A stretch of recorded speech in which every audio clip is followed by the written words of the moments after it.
ఇంకేమున్నాయి ఇష్యూస్?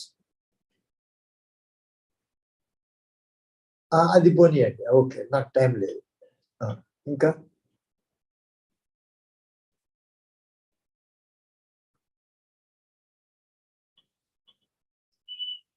అంటే సెకండ్ అదే అది అది పోనీయండి, అది వస్తుంది. అది వాళ్ళు ఏం లేదు. ఇంకా వేరే భాస్కర్ రావు ఏం రాశాడు? ఓకే, అది ఇంపార్టెంట్. 18th టైం పెట్టాడు ఏమన్నా? 18th అంటే 6 PM. 6 PM వరకు ఆయనకు రావాలి, అంతే కదా? మరి మనం రివ్యూ చేసుకోవాలి 6th వరకు. రాస్తే అవన్నీ దాంట్లో పెట్టి ఆన్లైన్ పెట్టవచ్చు అక్కడ. ఓకే, అది ఇంపార్టెంట్. ఇంకా వేరే ఏమున్నాయి? వాట్ ఆర్ ద ఏమంటాడు? అది అయిపోయింది. అది అది అది రొటీన్. అది కాదు, ఇష్యూ ఏంటి? ఓకే,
చూడు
वक्रतुंड महाकाय सूर्यकोटि समप्रभ निर्विघ्नं कुरुमे देव सर्वकार्येषु सर्वदा.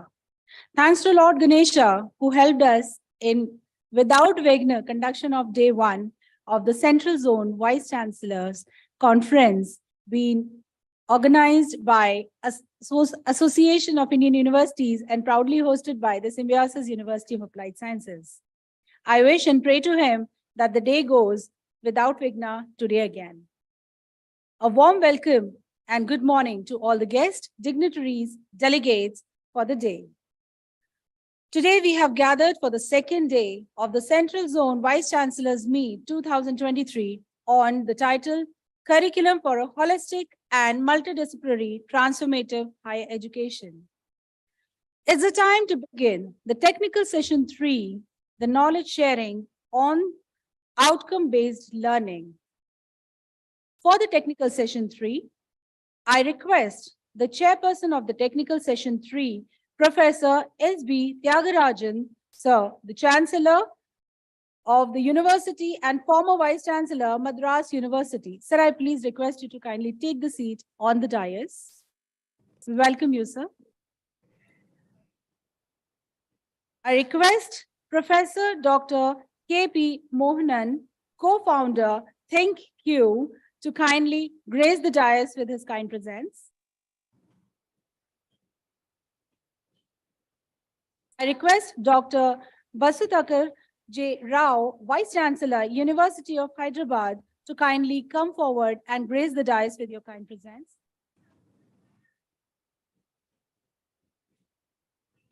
requesting the third speaker, Dr. Alok Kumar Chakrawal, Vice Chancellor, Guru Ghazidas Vishwavidyalaya, Bilaspur, to kindly grace the dais with your kind presence. Opportunity to introduce the chairperson.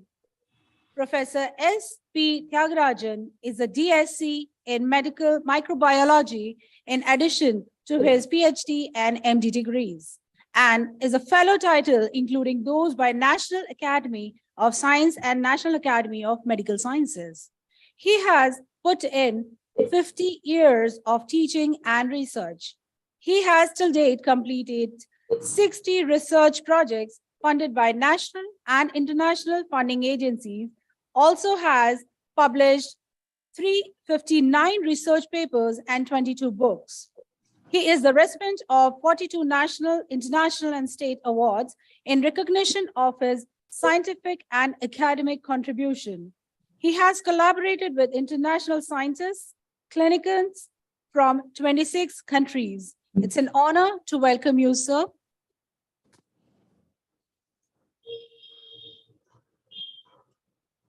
I request Professor S.B. Tyagarajan, sir, to kindly grace the occasion with his opening remarks. Sir, we invite you.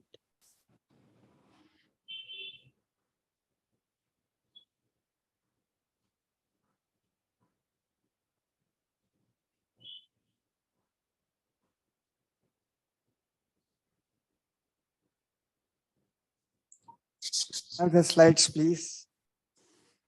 Good morning to all of you, respected Secretary General of the Association of Indian Universities, my colleague, panelist, Dr. K.P. Mohanan, co-founder of ThinkU, Dr. Basudkar J. Rao, Vice Chancellor of University of Hyderabad, Dr. Alok Kumar Chakrawal, Vice Chancellor, Guru Ghazidas Vishwavidyalaya, Bilaspur. Thank you very much for joining us for this particular meeting. Respected Vice Chancellors who have joined this Central Zone Vice Chancellors meet in 2023, which is actually on curriculum for holistic and multidisciplinary transformative higher education. This session, technical session 3, is actually on outcome-based learning, and we will be actually sharing this particular session among all of us, with me as a chairperson giving a introductory remarks. I wish the slides to come on.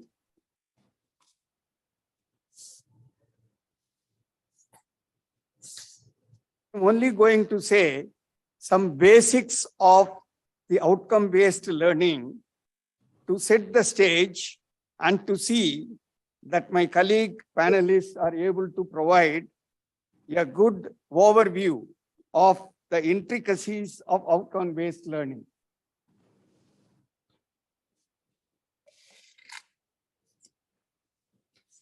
Next, please. Okay. Yeah, thank you.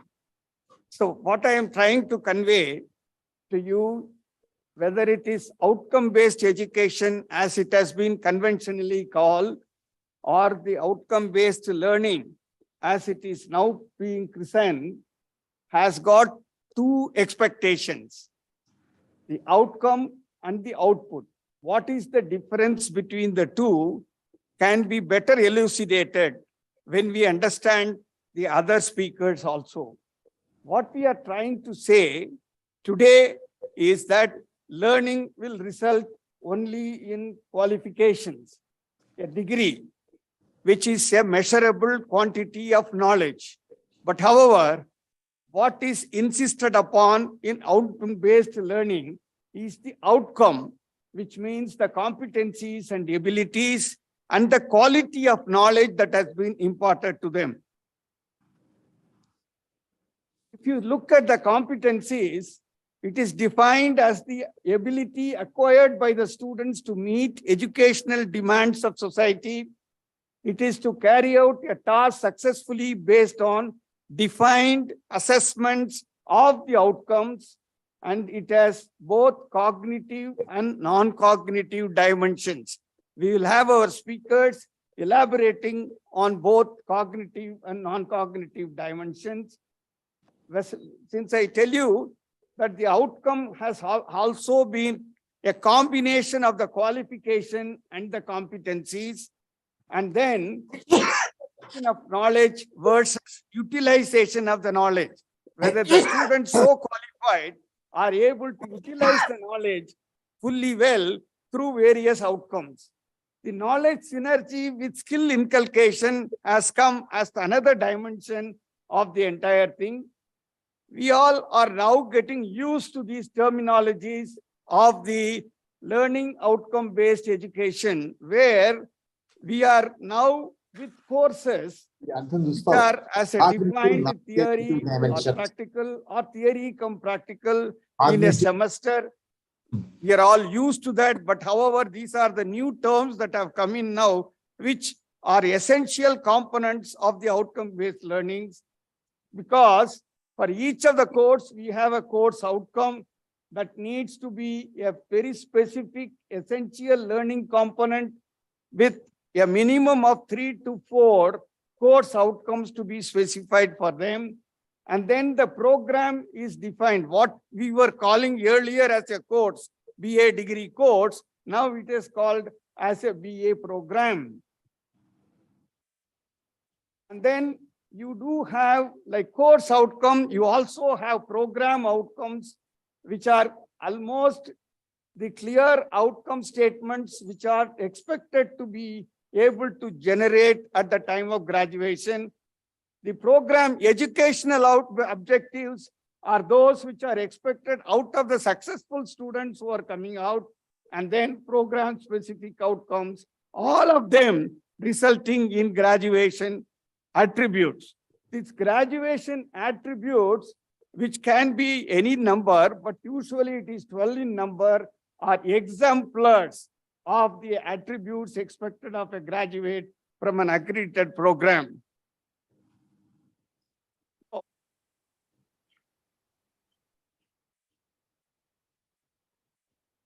So to summarize, the curriculum framework, what is being offered today is a program that is a degree.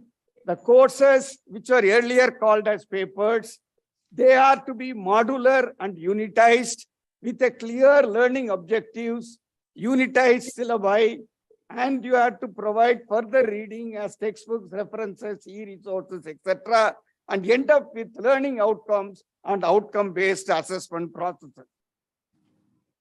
So this is precisely what is being based upon is the revised Bloom's taxonomy, where earlier all, we have been basing only on remembering what has been said or taught and understanding them and try to estimate these two components only.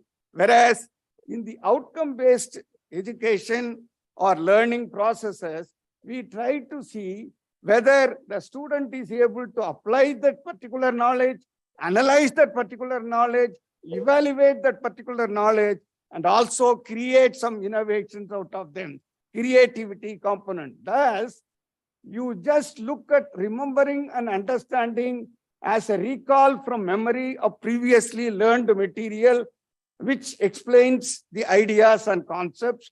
Later on, what has been evolved in the outcome-based learning processes is using information in another familiar situation, breaking the information into parts to explore understandings and relationships, and evaluating by justifying a decision or course of action, and creating is generating new ideas, products, or new ways of viewing things and developments.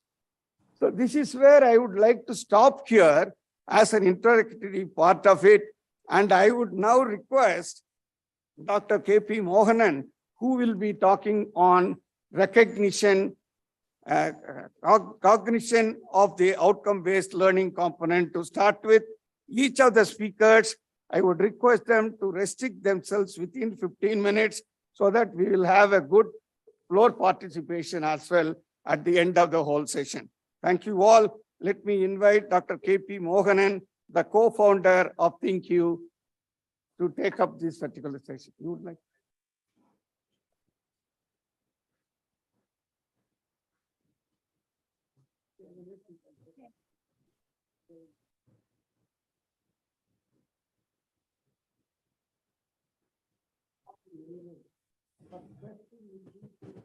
The audience also a floor for discussion.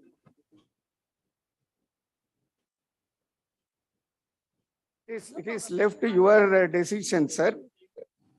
Yes, okay.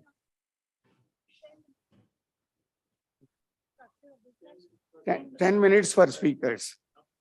Okay. So now, can I invite you now, sir, Dr. Mohanan?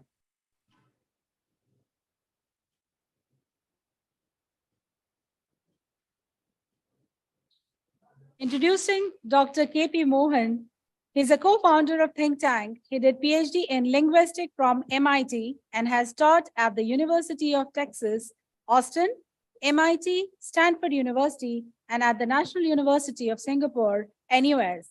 He has made significant contribution to the linguistic theory. He joined the IISER Pune faculty in 2011, where he contributed his work till he retired at the end of 2016. I would request Dr. K.P. Mohan, sir, to kindly come forward for the contributing his views, please.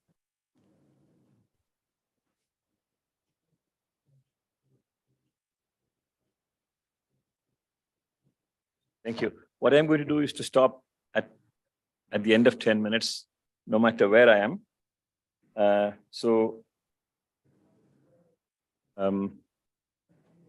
All of you have the PowerPoint slides as well as some notes on the PowerPoint slides. So even if I stop at, let's say, at 1/3 of my talk, you can still go home and read the rest of the stuff. That material is available at a URL also. That has also been sent to you. So we are safe. I can stop at 5 minutes if I want, if necessary. But before I begin, there is something important that I would like to share with you, the general background for this talk. The talk is on curriculum framework for higher order cognition.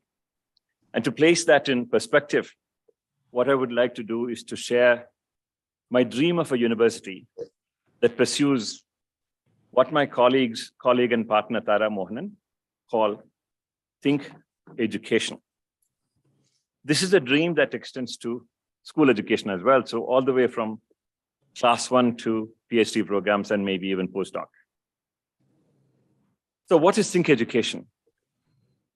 Think Education takes the ultimate purpose of education as the same as what NEP 2020 and NAC White Paper 2022 call well-being. Well-being of the individual, society, the human species, all the other creatures and the planet as a whole, along different dimensions. The dimension of the physical well-being, emotional well-being, ethical well-being, economic well-being, intellectual well-being, societal well-being, spiritual well-being, aesthetic well-being, all dimensions of well-being. That's what NEP and NAC are dreaming of. And this is our dream too. This is exactly the same dream. And as Professor Bhushan said yesterday, to empower the learners to pursue that goal, the essential underlying concept is that of educatedness. Educatedness as a quality of mind as opposed to degrees and certificates and marks. So one need not have completed 10th grade and yet be highly educated. And people who have PhDs need not necessarily be highly educated in this sense of educatedness. There's a huge difference between degrees and certificates and educatedness. So within that dream, particular dream that we have is we dream of a Gurukula university. What does that mean? A Gurukula university is the modern version of Nalanda and Takshashila. The Gurukula will provide education without charging a fee. It will have no examinations, no grades, no degrees, no certification, no compulsory attendance. A university where the pursuit of learning and research don't involve money, but will be a community of learners and researcher educators who have dedicated their lives to education and research with a vision of a better world beyond their time. Now, I'm aware that this dream, the probability of this dream becoming reality is very remote, but it's not completely zero. It's infinitesimally small, but not zero. And because it is not zero, we can work for it. And one component of higher order, one component of that is what NEP 2020 calls higher order cognition, which is what I'm going to talk about. And one component of higher order cognition is the capacity to engage in research. And I would like to invite you to go to the Think website. The address is given there. And there's a course on Introduction to Research to get a sense of what I'm trying to say. Without some understanding of that course, the full understanding of what I'm trying to say may be hard. So in 10 minutes, what I can do is to give you a taste of what that is like. And then, of course, you will have to fill in the stuff that I have not talked about. So what I'm going to do is to take you through some of the slides, not necessarily all the slides, and stop when the 10 minutes are up. Please stop me when the 10 minutes are up. I may have already taken about 3 minutes. Anytime 10 minutes are up, just stop. Okay. All right. So let me focus on higher order cognition.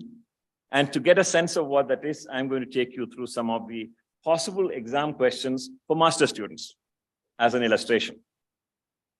What I would like you to do when you're listening to reading these questions is to ask yourself, will the typical MSc or MA or master's graduate in this subject be able to answer these questions? My experience has been no.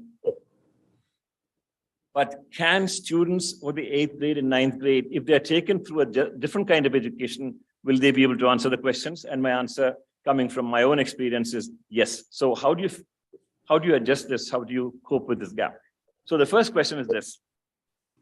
Okay, this is let's say, an exam for master's students in mathematics. Textbooks define a straight angle as 180 degrees. On a straight line segment AB, okay, AB with the point C in the middle, angle ABC, ABC is a straight angle.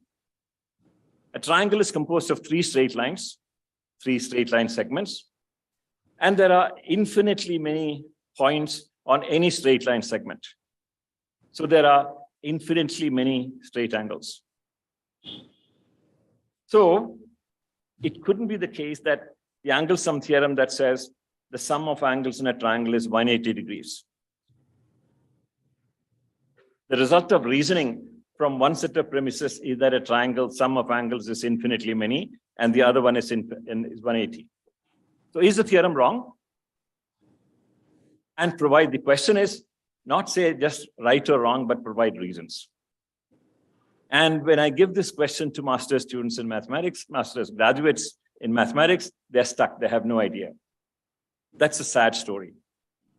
This is something that school students can do, but master's students or master's graduates in mathematics can't. Another question, masters in physics.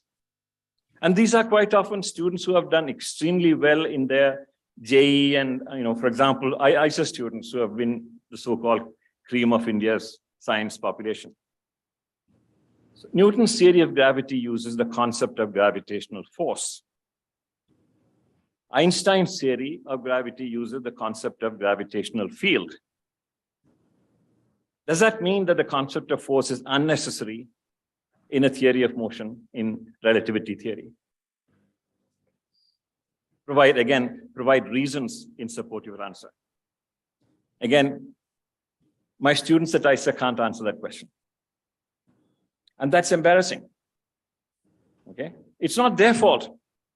They have not been brought up in a culture of educatedness. That's why. They can solve equations, but they cannot answer conceptual questions, simple conceptual questions of this kind. They have not understood physics. They can only solve equations in physics.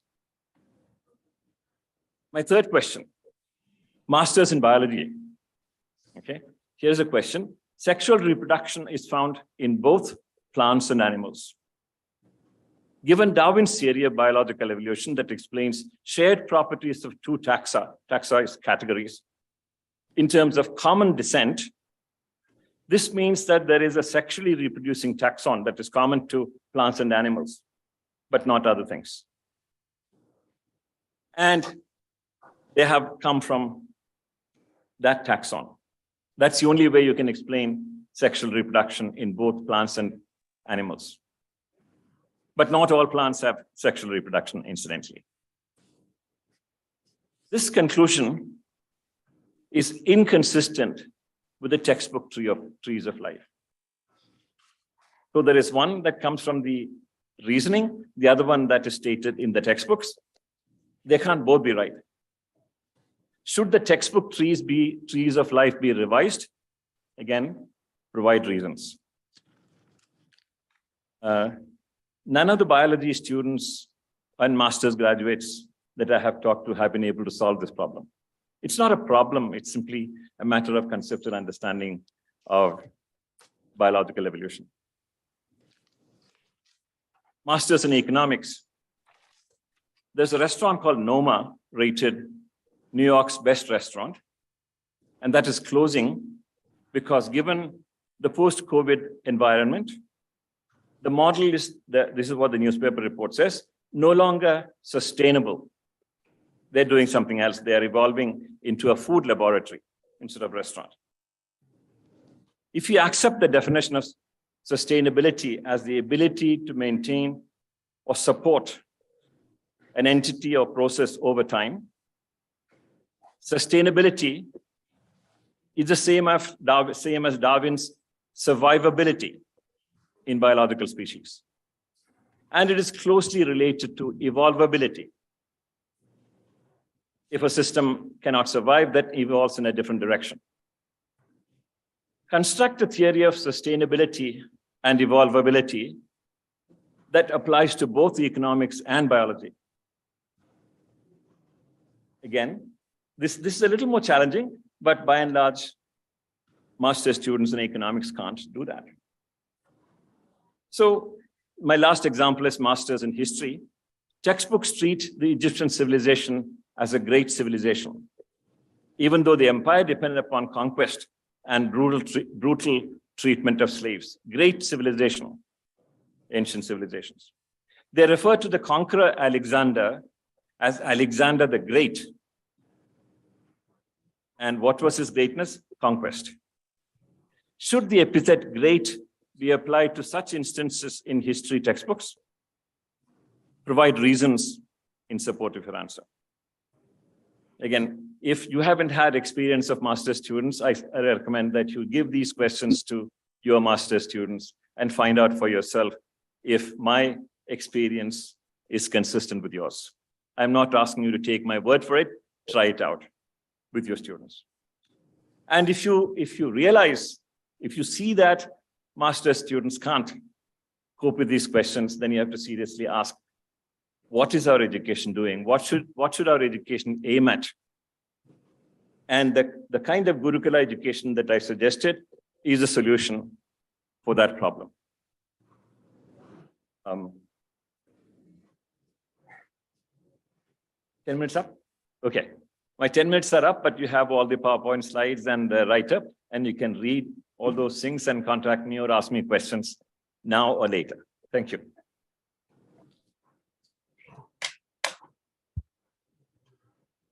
Wonderful contributions and a new perspective towards the evaluation system and the learning system of the country. Thank you, sir. Moving ahead, I request Dr. Vasudhakar J. Rao, sir, Vice Chancellor, University of Hyderabad.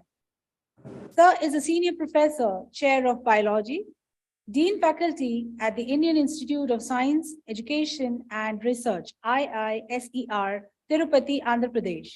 Sir has taken charge as the Vice Chancellor of the University of Hyderabad on 26 July 2021. He is a fellow of all three national academies in India and Sir J.C. Bose, fellow of Department of Science and Technology, India. Professor Rao is a chief member and an advisor on various committees. He has won many awards and fellowship. He is the chief editor of Journal of Biosciences. Sir, I would request you to please come forward to contribute.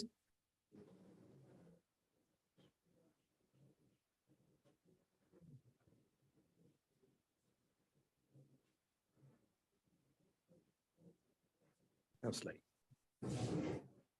Morning to all of you. I do not have PowerPoint slides. I'm just going to conceptualize a problem and present a model on this theme called outcome-based learning. It's a very, very important topic. I will present a model to describe how we should address this particular issue. If you look at the field of learners, you will find a distribution of learners. In this distribution of learners, you will have top 1 percentile or so, small fraction, who learn more or less on their own. They are a separate minority. They will flourish whether there is NEP 2020 or there is NEP 2025 or whatever.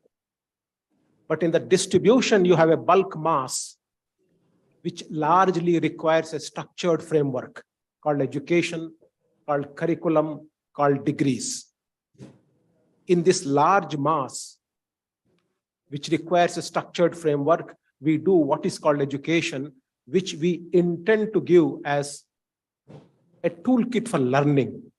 Education and learning are two distinct things. We want to translate education into learning. That's the challenge.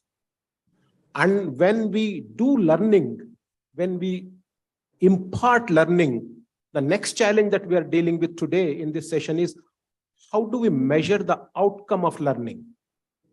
Two challenges here. Education to learning is a very big leap. Learning to learning outcome is another big leap. How do we capture it? This is the real challenge. Current education doesn't make students learn very well. Current education as a model gives content, gives degrees, gives labels, gives information. We have to convert that into learning. The main motto of NEP 2020 is to convert education into learning. That happens by giving flexibility in the process of system, and that comes in also as interdisciplinarity in the process of education. So the flavor of education is changing such that learning happens. Learning ultimately is do-it-yourself exercise.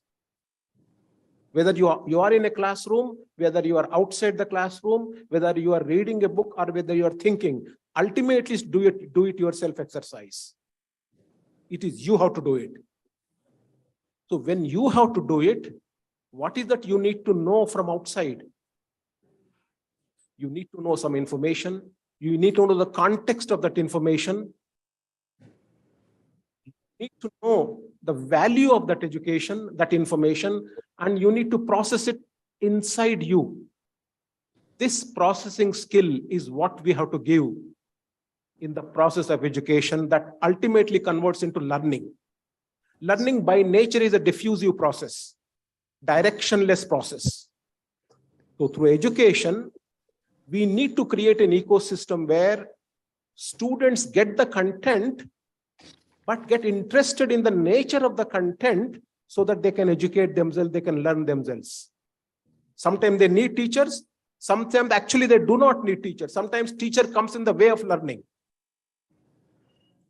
We make the student, the learner, intelligent enough to decide whether he or she needs a teacher at some point or not.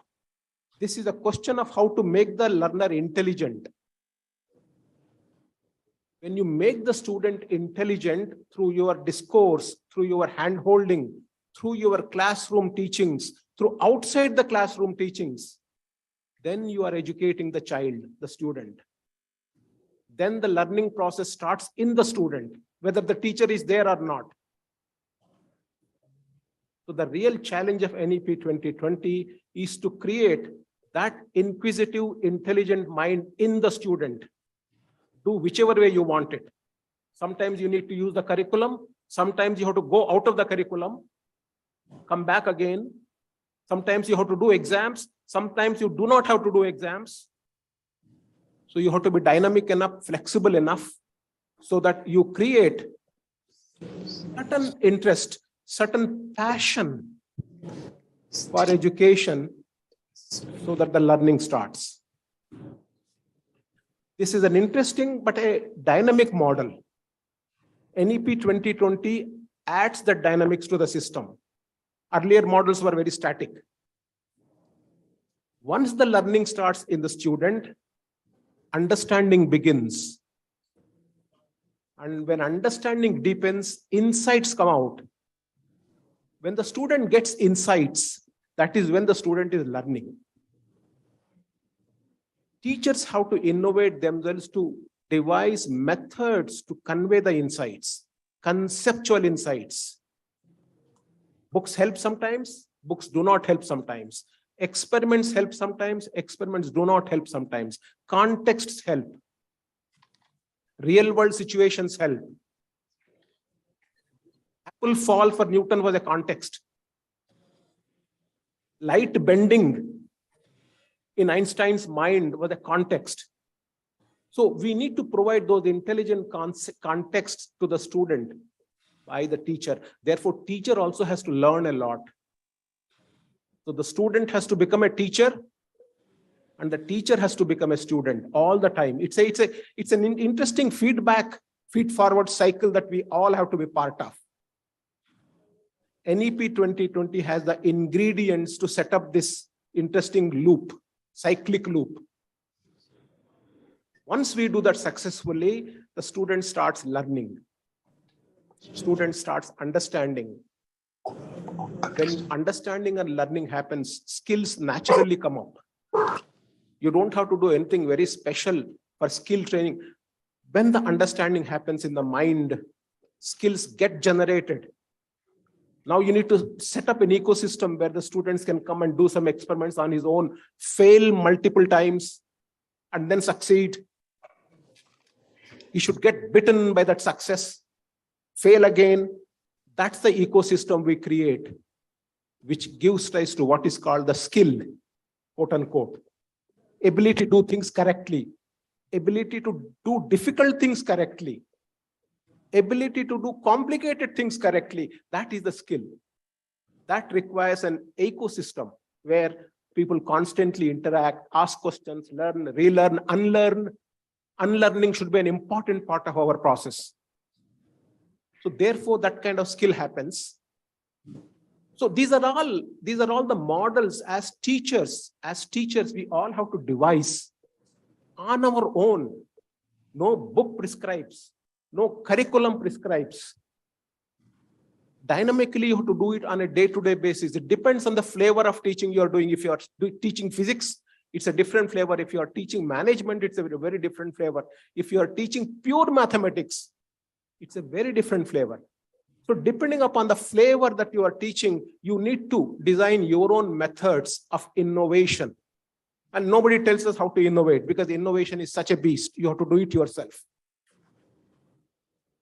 When learning happens, deep learning happens, the question is, do we measure the outcome of learning? Is it necessary? In this physical world, it is necessary. There is a need of it. But when you measure the outcome, we should not overdo it. We should not measure to the level of third decimal, fourth decimal, which is a mockery. Design intelligent methods of measuring outcomes. We have not even begun doing it. This is very important for NEP 2020. Don't design some bureaucratic, mindless matrices or rubrics. Some intelligent methods, soft intelligent methods to quantify how much a child, a student has learned. There are ways of doing it. Do it softly, don't do it intrusively, and don't overdo it in terms of numericals. Because the moment you do it intrusively, numerically, then you undo the purpose of learning. Learning by design is not quantifiable. By design, it is not. But somehow we have to softly do it so that as a system, we capture how much of learning is happening, whether we are making a progress or not. It has to be a soft touch approach. It should never be hard touch button approach. This needs to be done carefully, and people who are passionate about it, doing it softly, must get together and do it well, so that the process of quantifying itself should not come in the way of learning. I do not want to belabor that point. The third point I want to make in this model is, once we capture the distribution, the physical capture of the distribution, the bulk mass, to do curriculum, to do learning, to do outcome of learning, remember we have that 1 percentile left out.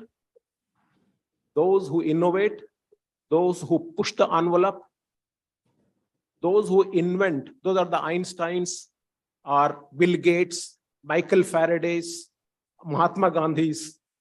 They don't need any curriculum system. Leave them free. Give them total freedom so that they can innovate themselves. They are like a cloud. They can go on with their own journey. Let us not entrap them with any system because they are innovators. We need them.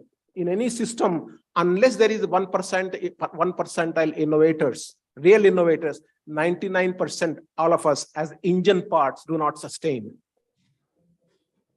Give enough freedom to that 1 percentile so that they can do what they want and they can do deep things. So in this physical model, just to summarize, I do not want to overspill my time. You need to take care of the bulk of the mass, which is all of us, the learned, the learners, and the learning system, etc. Convert education, the content, into learning innovatively. All of us are involved in that on day-to-day basis, so that you reach out the student at the mind level, not at the book level. Once you reach out the student at the mind level, the learning starts in the student. The learning becomes insights when the learning matures. And when insights happen, create an ecosystem for the student who has insights to innovate physically, to do things, to break things and reassemble. That is the process of skilling. You need skill laboratories where students can do things hands-on. This is required in physics. This is also required in economics. This is required in sociology. So the last sentence is, when it comes to measuring outcome, let us be very careful, let us be very intelligent about it, and let us be soft about it, not trap them into very large numerical values, not by metrics and not by rubrics. Thank you very much. Thank you so much, sir, giving a new dimension to the evaluation system. Moving ahead into the technical session 3, I invite Dr. Alok Kumar Chakraval, Vice Chancellor, Guru Ghasidas Vishwavidyalaya, Bilaspur. Sir is the Coordinator, International Quality Assurance Cell, IQSC, Saurashtra University, Rajkot, Gujarat. He was the founder, Vice Chancellor of Guru Ghasidas Vishwavidyalaya, Central University. He is the recipient of 3 gold medals in graduation and post-graduation. He has won 4 Best Paper Awards in international seminars and conferences. Sir has worked as Controller of Examinations at various universities. Sir, I would request you to please come forward contributing.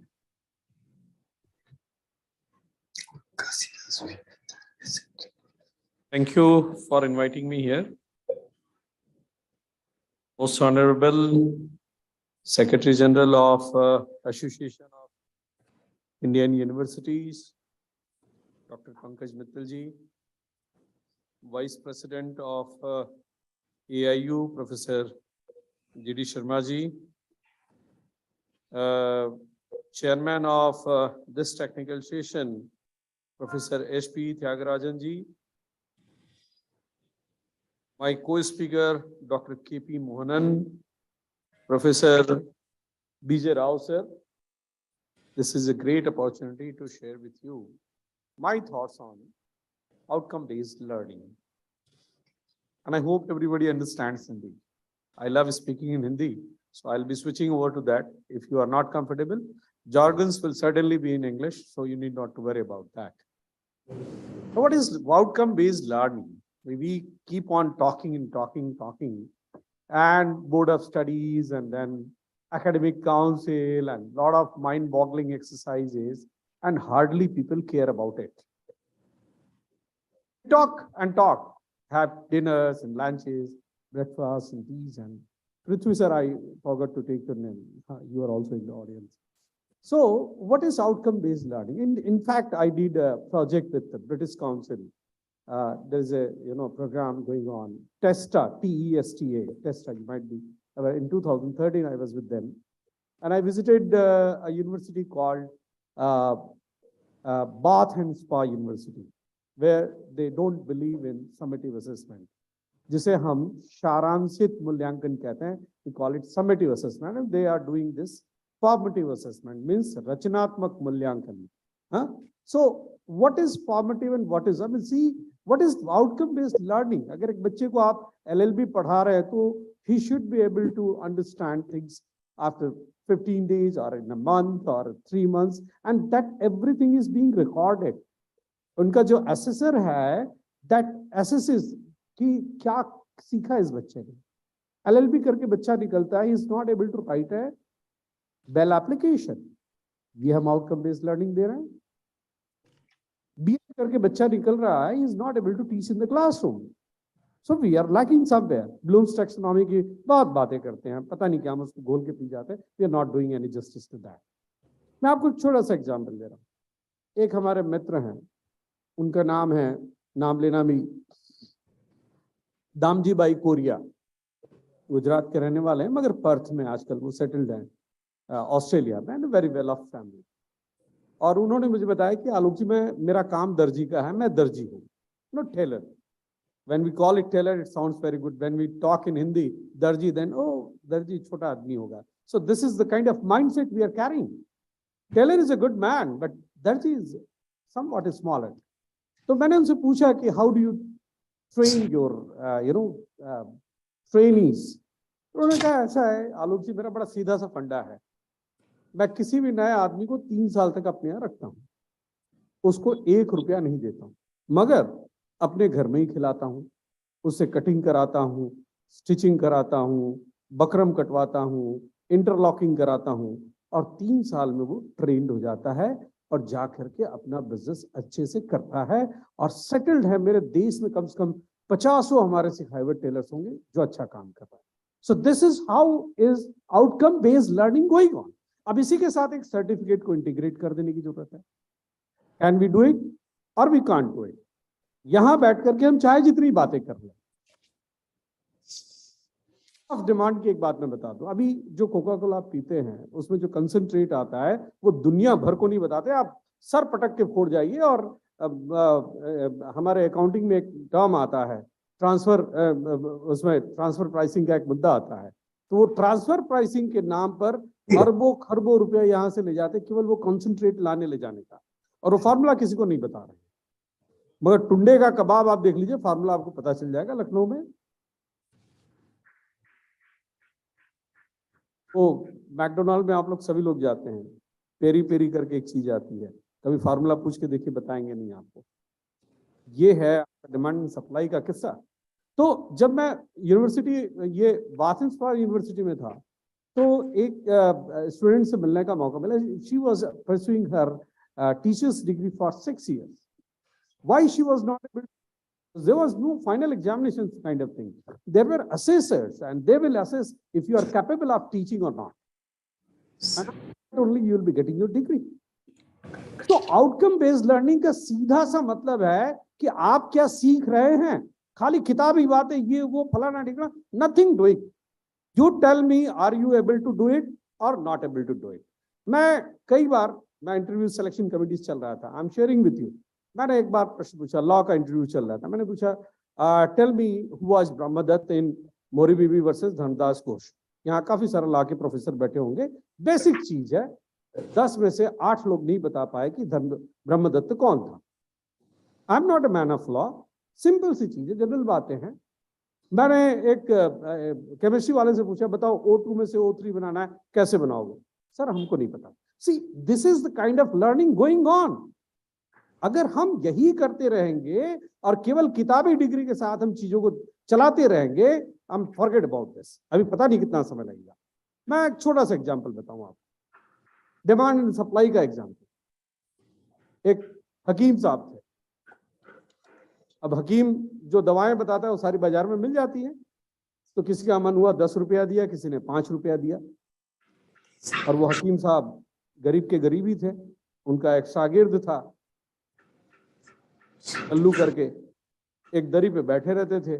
तो एक दिन आग से वो दरी जल गई, उसे वो सारा राख उठाकर रख दिया. तो वो हकीम साहब जिस पेज पे लिखते थे कि 5 ग्राम ये लो, 10 ग्राम ये लो, मुलेठी ले लो, ये ले लो, उसमें पीछे से एक चीज और वो जोड़ देता था, 5 ग्राम दरीखार लेके आना.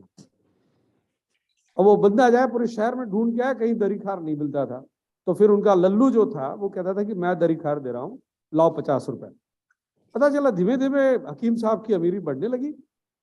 Law of demand, law of supply, monopoly हो गई. दरीखार क्या था, वो जला हुआ दरीखार राख था, उसी को देता था. तो चीजों का आप नहीं समझेंगे, प्रैक्टिकली जब तक नहीं समझाएंगे तब तक कुछ बातें नहीं होने वाली. सो आउटकम बेस्ड लर्निंग सिस्टम ये है कि डिमांड में क्या है. Now these days artificial intelligence, data analytics, machine learning, so many things are going, big data, all these things. Are you able to design a course and provide a degree to the students where you are giving the actual kind of learning to them? And if they are learning, I'm sure your degree will be in demand and they will be placed immediately. Is that कि बच्चा एक के बाद दूसरी, दूसरी के बाद तीसरी डिग्री इस उम्मीद में लिए जा रहा है कि he is going to get a job. We have to create job creators. We have to create job givers. On page number 8 of NEP 2020, it is very clearly mentioned that the main objective of this education policy is to produce well-rounded graduates. हाथ फैला करके 25 साल का लड़का हो गया, पापा से कहता है कि पापा मुझे शाम को पार्टी में जानी है, मुझे 500 रुपया दीजिए, मुझे गाड़ी की चाबी दीजिए. I don't believe in this. The boy, when he is committing or he is getting adulthood, immediately he should start learning, earning. पैसा कमाना सीखना, पैसा कमाने की आदत लगनी चाहिए. अगर आदत नहीं लग रही है तो आउटकम बेस्ड लर्निंग नहीं है. हो सकता है मेरी बात से आप में से कुछ लोग सहमत ना हो, मगर जिंदगी की सच्चाई ये है कि लर्निंग वही अच्छा है, वही सही है जहां आपका मन लगता हो और उस मन लगने के साथ साथ आपको 2 पैसे भी मिलते हैं. आप 25 साल के हो जाए तब ये आपको पता चलना चाहिए कि आपने जो सीखा है, आपने जो डिग्री ली है, उस डिग्री के साथ अपनी social life, economic life, financial life, हर लाइफ को आप अच्छे से जी सकते हैं. So that is outcome based learning. मुझे टाइम शायद 10 मिनट का दिया गया, मैं और भी बोलना चाहता था मगर सर अभी मुझे इशारा करेंगे. Thank you very much. Thank you so much, sir. After listening to the technical session 3, I could really correlate that we being the teachers should be very much clear about prodigy, pedagogy, and andragogy. I'm really clear today. Thank you so much. Now this session is open for discussion and question answers. All the dignitaries on the dais and off the dais are free to ask questions and give the contributions ahead. Question వచ్చేటట్టు చేయి రావట్లేదు. ఇట్లా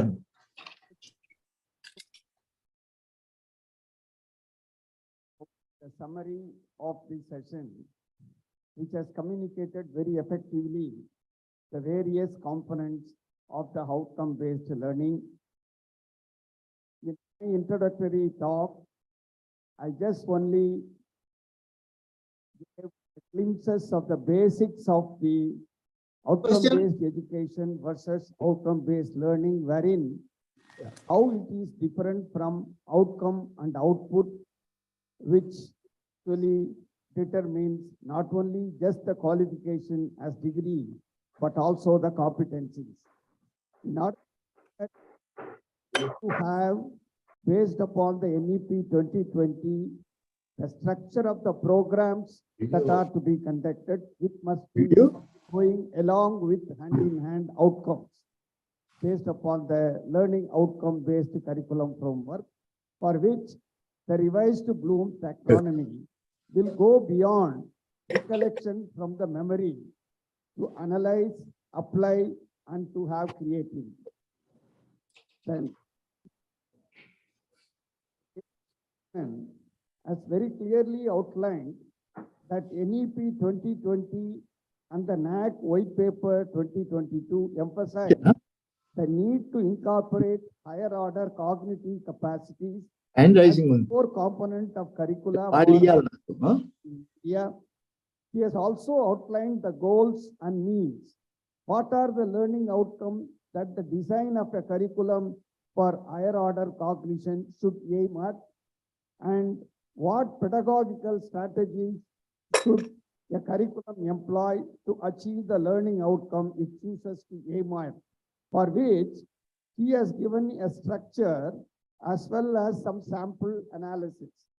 The structure concepts included about what a curriculum need to be with its framework and what should be the curriculum components of the curriculum and what is meant by higher order cognition and how exactly you make learning outcome based higher order cognition as tools of inquiry and modes of inquiry.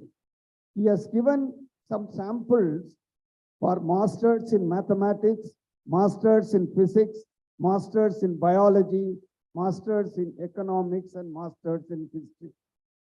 After Dr. K.P. Mohanan, Dr. D.J. Rao, Vice Chancellor of the University of Hyderabad, has outlined that the OBL should be a structured framework with a scope how to measure the outcome of the learning. And since the current education evaluation is rigid, he has suggested that OBL should be having flexibility to identify the cognitive and non-cognitive domains.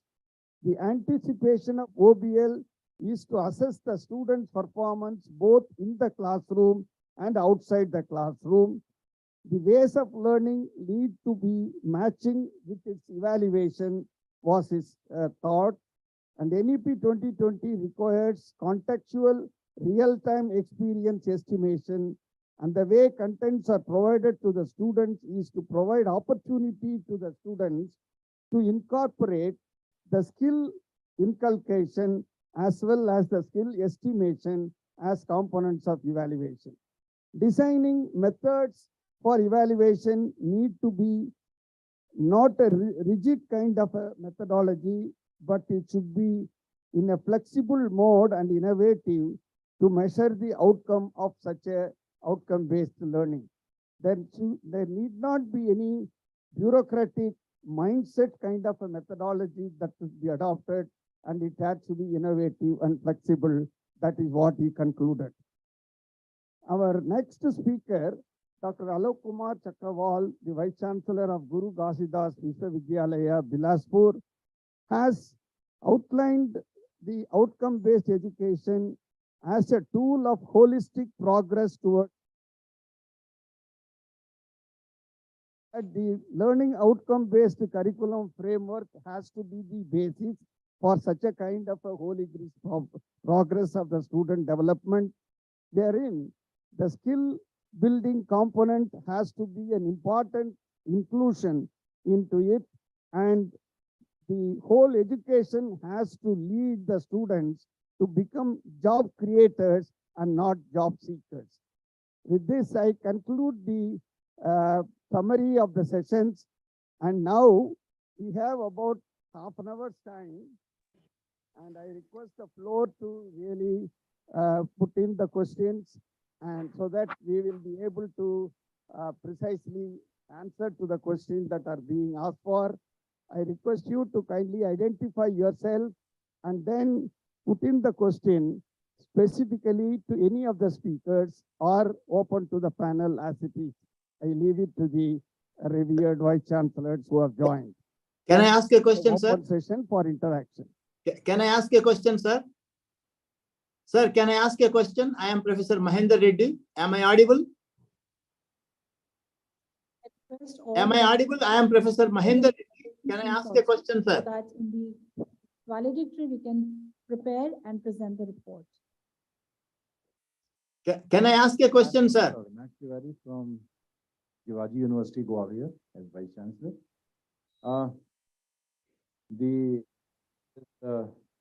Put up a very good point of view as far as teaching and learning is concerned. So I just have to say, if it has to be a hierarchy, where do we put teaching and where do we put learning? The second part, Sir. Okay. quantify learning, because learning, I think, is basically a qualitative approach. So really, do we need to quantify or let it go as it is? Thank you.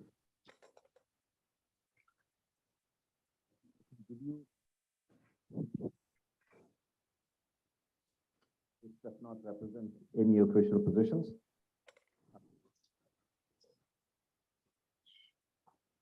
By learning, and my answer is no, categorically. Sorry. It's a waste of learning is something that takes place inside the mind of a learner. It is not the best you can observe are the behavioral properties of that, what happens inside the mind. And I think it is incredibly difficult and complicated. Numbers on it, that's going to be a waste of time. This is my question.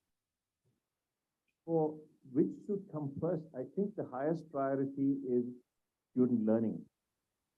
If it is possible to have an education system in which students can learn without the help of teachers, that will be the best possible thing. That will be independent learning. In fact, most of my learning has been of that type. I did not learn from my undergraduate program. I did not learn from my master's program. The only time when I learned something valuable was in my PhD program. Until then, I was learning from outside of the university system, without the teachers. And I also, what I learned outside after that, after my PhD, without the help of teachers. So teaching is less important than your investment on teaching. That will be an obstacle to learning. Again, this is my personal opinion. It does not.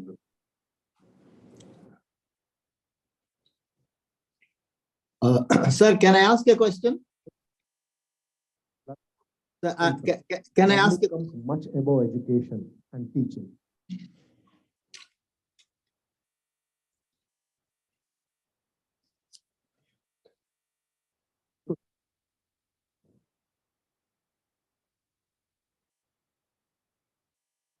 Number one.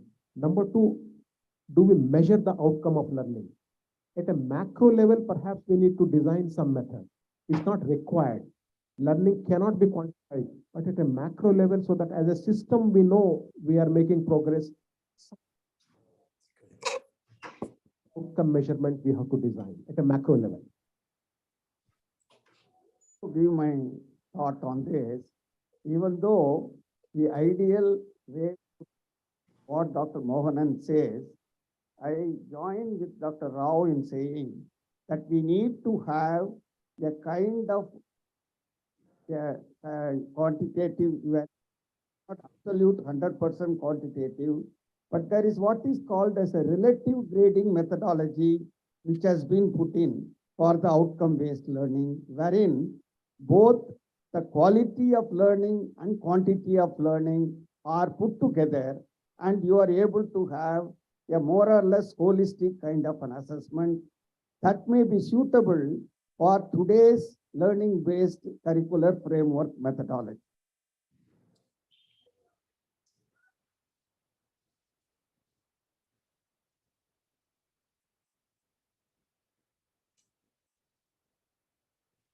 Avinash sir, आपका प्रश्न बहुत बढ़िया था।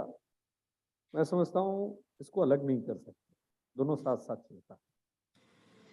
जब आप class में पढ़ा रहे होते हैं तो आप सीख भी रहे होते हैं, and that is what it is called teaching learning process.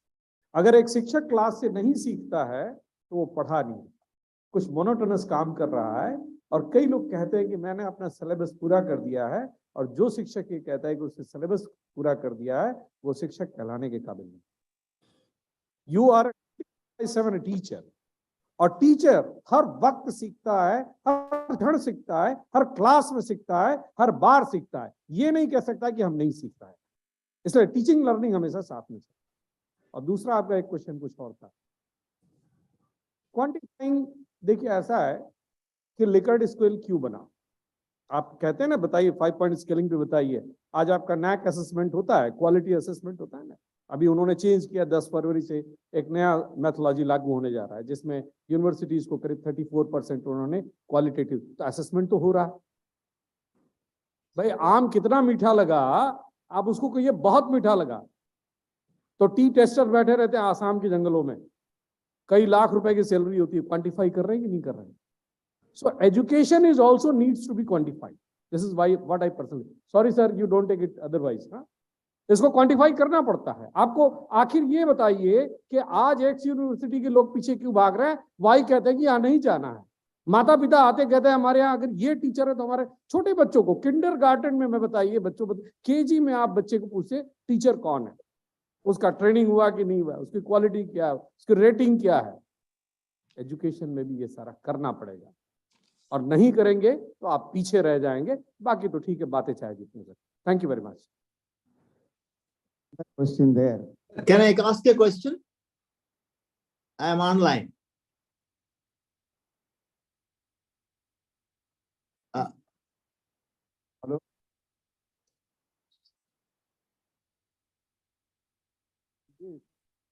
And after listening to all of you, That what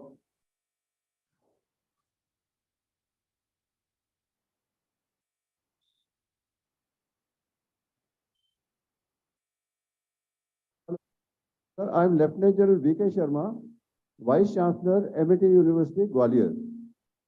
So it is my belief that once a student has been placed, he's got a decent job, he's satisfied that whatever learning he has to do, he has got it, and also he's launched into life. Launched into life after having done his college or university, I think the outcome has been achieved. Why? Because we talk about well-rounded personalities. We talk about overall development of a child. We talk about emotional intelligence. We talk about societal intelligence. All these things are not measurable. So therefore, like it says, "Dhai Yaksha Prem ke jisne sikha so pandit hoye." There's a shloka, there's a doha like that.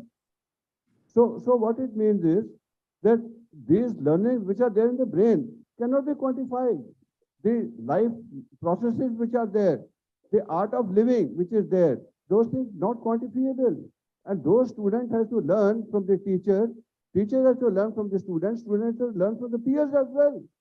So if all those things have been launched into life, he's satisfied, he's got a job, and he's doing well, I think the outcome has been achieved.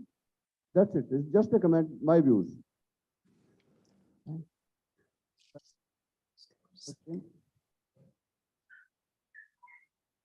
Sir, Sir, first of all, congratulations for a very, very good session. It was a good learning experience for all of us. So my question is, sir, that when we say that learning should not be measured, when we say that learning can be done on its own, even the teacher is not required, I think we are talking of an ideal situation, and we are talking of only very, very small fraction of students who can learn on their own. But the majority in India, like we have 4 crore students who are studying in Indian universities, and we have all types of universities, rural universities, border area universities, good universities, bad universities, where the students are not that enlightened. So I feel that have a good learning outcome from our university system, a great role has to be. I've been teaching in the manner in which is just read it from the books, mug up, and then reproduce in the examinations, you get a degree. So this is the way the teachers have been teaching, and this is the way learning outcome based, I mean output versus outcome. If we don't have to depend upon the output, but on the outcome, there has to be a lot of training of the teachers so that it leads to real learning, or they should be igniting the minds of the students to really become good learners. So how do we do that? I think that's the biggest challenge, that how to train the teachers to create learners, to create learning, and to sort of achieve learning outcomes. If you can.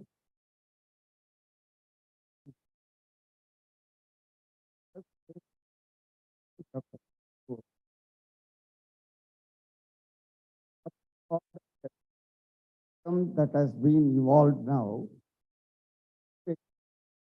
outcome can be measured in a manner not completely quantitative kind of a method, and this rubric system can be direct rubrics or indirect kind of a rubric based upon which you differentiate the cognitive and non-cognitive domains as well. And the summation of this will go into relative grading kind of a approach. That seems a kind of a model which is being used in many universities, and that seems to be providing a holistic kind of an assessment of the learning outcome. Now I'll request Dr. Rao.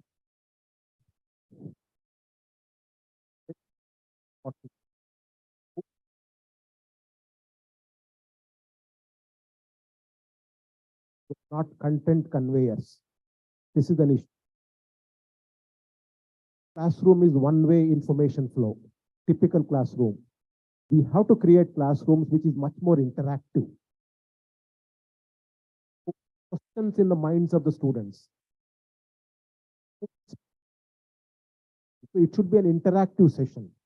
By interaction, mind becomes free. Questions which are meaningless sometimes, doesn't matter. Meaningless questions become meaningful questions tomorrow, all that. And then students become participatory in the learning process.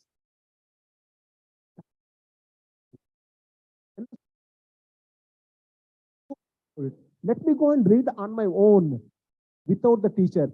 That is the beginning of learning. That is the ecosystem our classrooms must create. Students also have a role. So all of us collectively, we have to a box called classroom. Once that happens, even outside the classroom, learning begins. Ecosystem is the answer. I would just add on 2 points before I request our colleague. The duration becomes a very important requirement for which certain efforts are being done by the University Commission, by the Guru Daksha program, and the AAU itself has launched a scheme called Academic Administrative Development Center.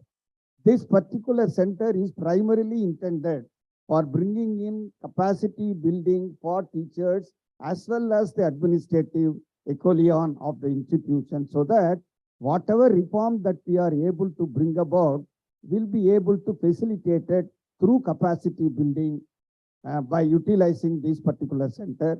And Guru Daksha is supposed to be concentrating on these areas of capacity building for the teachers.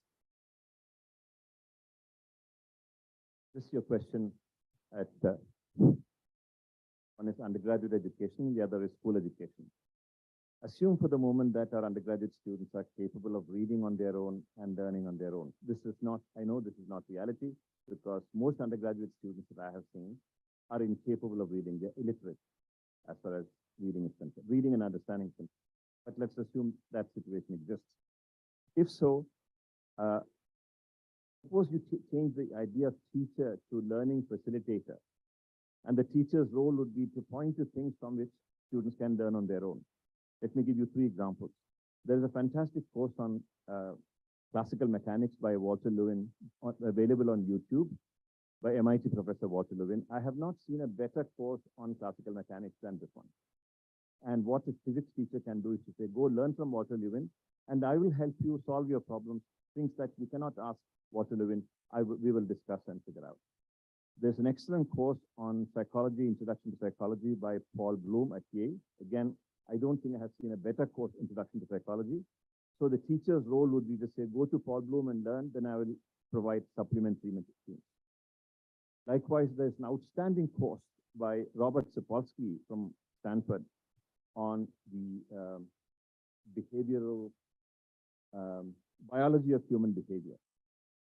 It's an outstanding course. Sapolsky is a legendary teacher. I don't think anybody in India can equal Sapolsky. So what is the teacher's role? Go learn from Sapolsky, and I'll provide additional material or additional questions, discussions, and so on. Now, the difficulty with Indian students is that they're not able to learn on their own. They have no interest in learning. So that is what is needed. This is where school education comes in. If school education can focus on helping students to become independent learners, to develop the reading capacity, critical reading capacity, and language use and so on, and some bare minimum of inquiry abilities and critical thinking abilities, then I think students can learn, undergraduate students can learn on their own, and the entire nature of education would change from pausing learning to facilitating learning, providing the environment for learning. That is all that is needed. And the focus of institutions must be to free the students from the dependence upon teachers so that they can learn on their own, lifelong learners. That is not happening right now.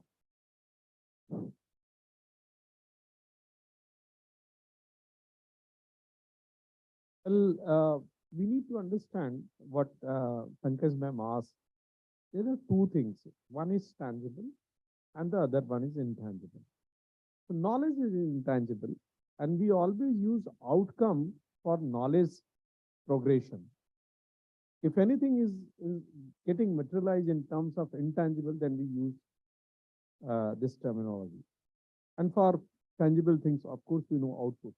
So outcome and output, I think that is that should be made very much clear here. At the same time, we learn many things, not only from the teachers, but from the surrounding. आप में से बहुत सारे लोगों ने प्रफुल्ल बिल्लौरे का नाम सुना होगा। किसी ने सुना है? पीछे दो लोग जानते हैं। अच्छा, जानते हैं? उनका नेटवर्क कितना है पता है आपको इस समय? साल है। प्रफुल्ल केवल 26 साल है, और मैं एक रफ एस्टिमेट लगा रहा था, तो करीब 500 करोड़ के आसामी हैं और MBA किया हुआ है। तो MBA जब ये कर रहे थे तो अपनी टीचर से पढ़ाई कर रहे थे, और इनको बड़ा ही तेज तर्रार स्टूडेंट माना जाता था। He was considered to be one of the most intelligent and very shining student, and his classmates were of the opinion that after doing MBA, he will certainly go for civil services. He will pass the civil services examination and he will become an IAS officer. Surprisingly, MBA करने के बाद उसने चाय की दुकान खोली। अब जान गए होंगे मैं किसकी बात कर रहा हूँ, MBA चाय वाला। उसका नाम है Praful Billore.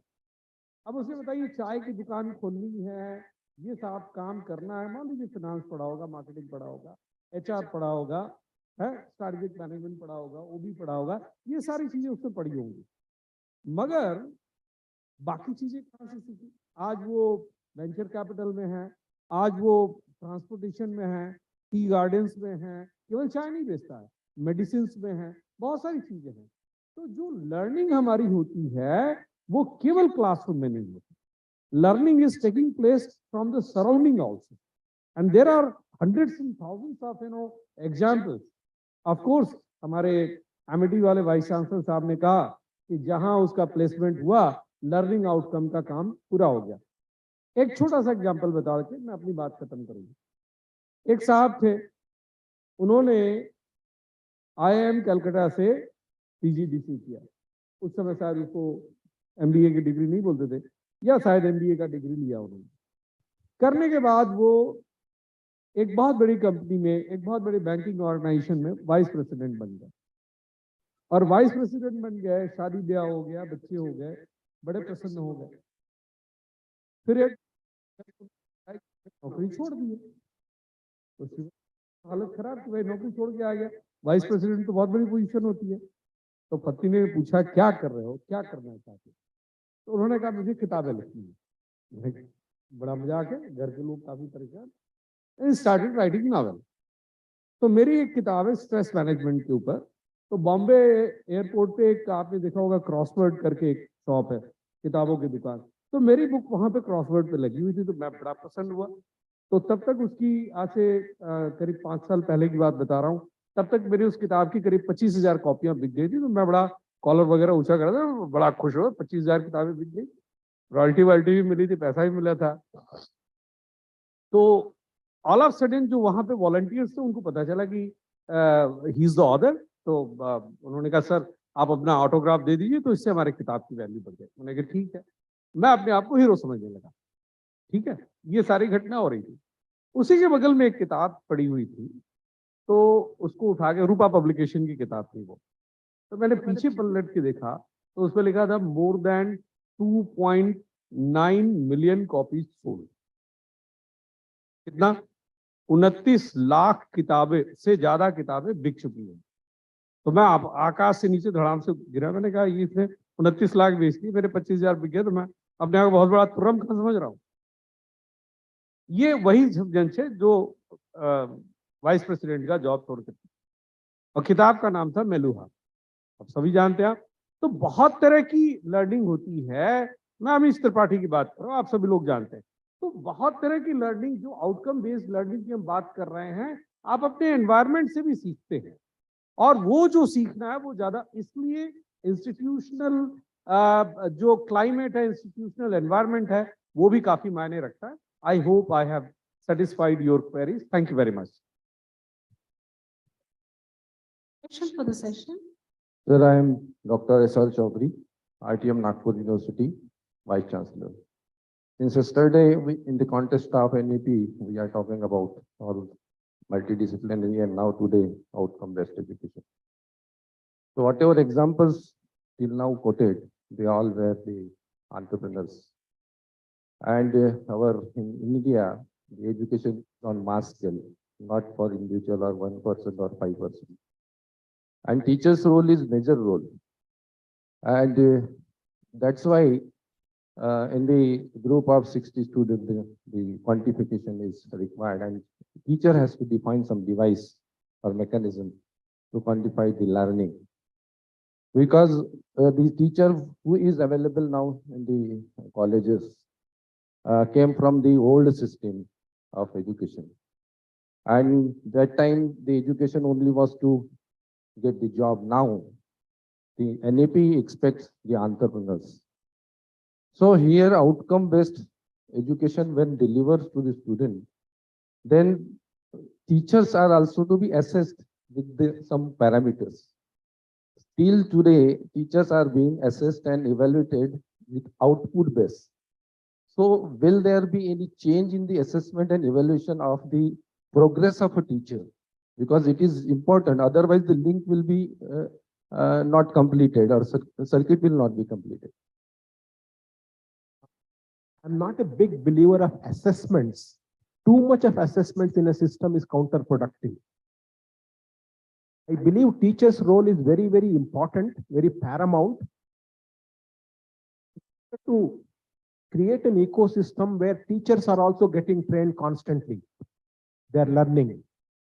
Because methodologies, technology, content, everything is changing by the day. So we create an ecosystem where the teachers have the resources available to learn on their own. That ecosystem we should create. And hopefully from that ecosystem, teachers perform better and they will prepare better students. Let us hope that. Let us continue this process of optimism with proper ecosystem and not create too much of assessing assessors. It becomes too much of a vicious cycle in which we will be lost. Let us proceed optimistically in a positive ecosystem. system is a co-learning environment so that lifelong learning is facilitated. But however, in a country like ours, which is so diverse, with so many inequalities that are there across the country, we have to work out a model where each one is supplementary and complementary to each other. Then only we can come to a level playing field.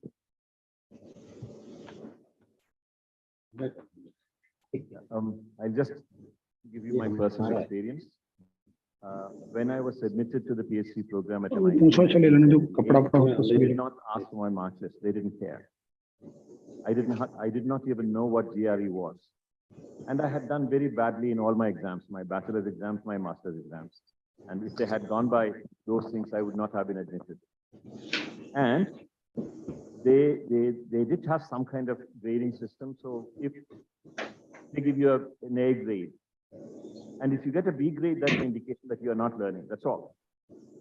And by and large, students did not bother to check their mark list. It was there in the registrar's office. If you go there, you could get it. I don't remember getting my grade list from the registrar's office. I still don't have it. The basic idea was that you learn, and the teachers will give you some kind of feedback on your learning, which is not the same as assessment.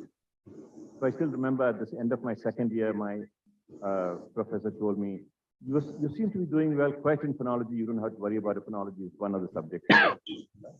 But your syntax is crappy. You have to do something about it. And so he said, go do your PhD in syntax because your syntax is crappy. That was a feedback that he gave me, of course, along with all kinds of other feedback. You know, this is the one that sticks in my mind. There was no assessment of the kind marks and so on. So assessment for marks and grades is very different from assessment for feedback, which all good teachers do. And we have to separate the two things.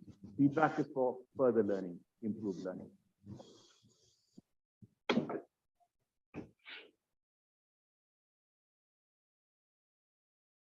For the promotion of teachers, generally, the assessment is their API, and it is required. And teachers always performs keeping in target regarding the parameters which are defined in the API. So my question was, will there be any mechanism or changed mechanism which is now in existence so that as per the outcome-based education, the teachers also should get well acquainted with the new concept. Our performance should be as per the OBE.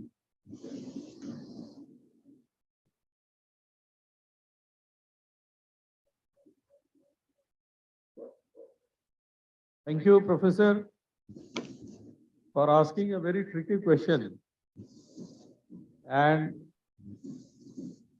I don't think this matters comes anywhere in the wake of implementing outcome-based learning or outcome-based education. That is altogether different question. And let me complete that. And I think none of us will be able to give you a categorical answer to that, right? Because these are policy matters and the things which are to be decided by a different class of people. If you ask my personal opinion, I can give you a discourse of 1 hour or even more than that. So better get off this question. Thank you very much. Thank you so much to all the dignitaries on the dais and off the dais to make this discussion really valuable.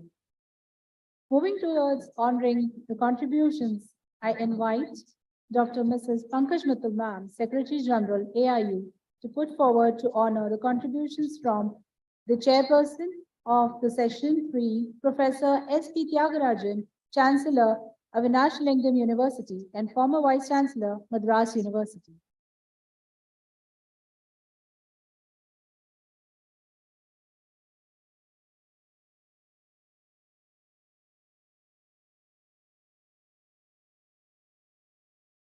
Also inviting Professor G.D. Sharma Sir, Vice President AIU and Vice Chancellor USTM Meghalaya, to kindly put forward to honor the contributions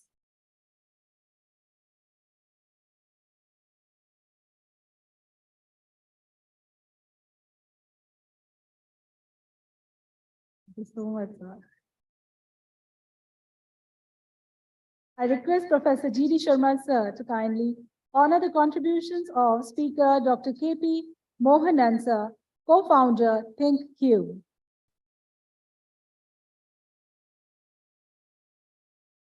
Also inviting on the stage the Vice Chancellor of Symbiosis University of Applied Sciences, Dr. Prithvi Yadav, sir, and all the dignitaries to honor the contributions of Speaker Dr. Bhanu Thakur J. Rao, Vice Chancellor, University of Hyderabad. Sir, and sir, please.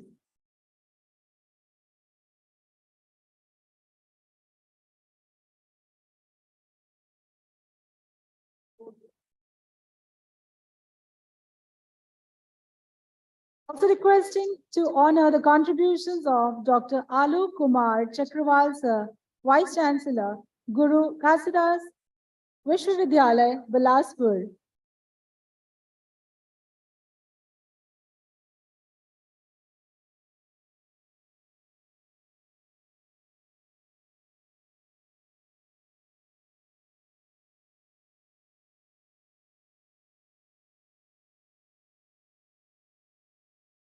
The Association of Indian Universities has always been the premier apex in higher education institutions in the country and has always taken initiatives in motivating the education system. Conference for 2 days is being proudly hosted by the Symbiosis University of Applied Sciences, Indore.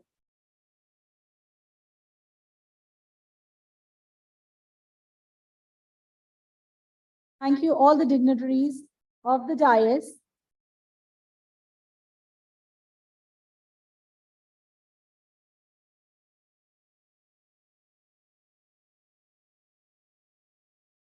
Time has come to take a pause for a hot cup of tea. The tea has been arranged in the cafeteria area down the stairs lane. Post which at 12 in noon, we would begin the AIU business session. I request if the recommendation sheets are ready, kindly hand them over to the student managers. Requesting all the student managers to guide and help the dignitaries towards the cafeteria.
करना है क्या आज शाम को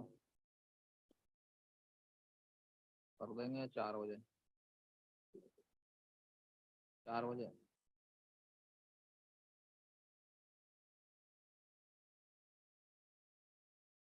ये बजे कार्यक्रम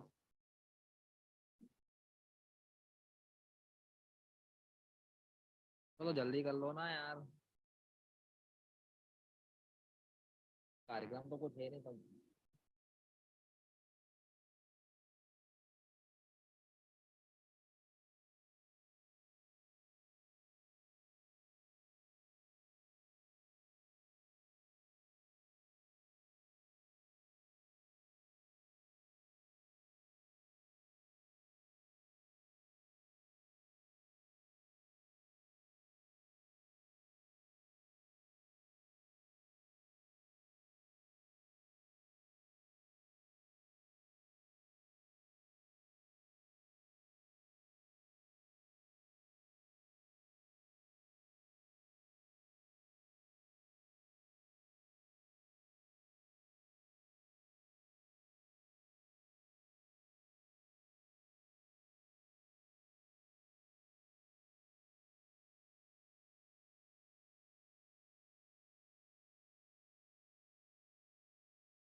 Recording stopped.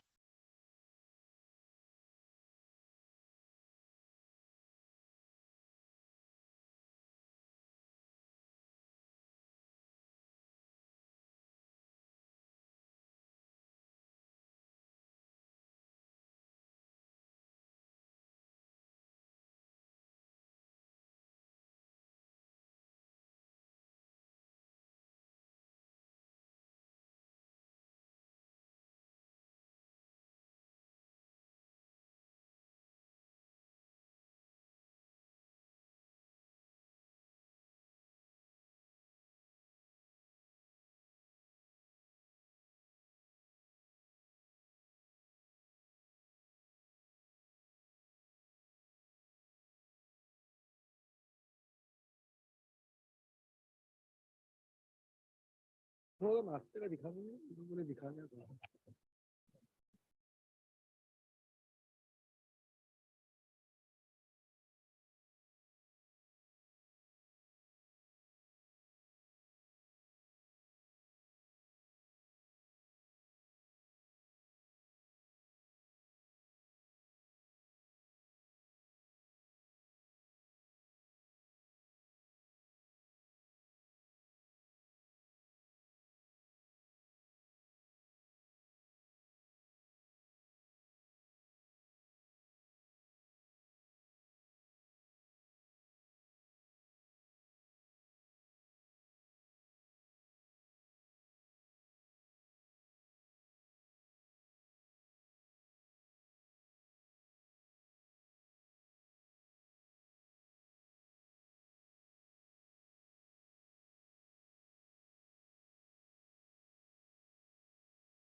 Recording in progress.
ठीक है सर।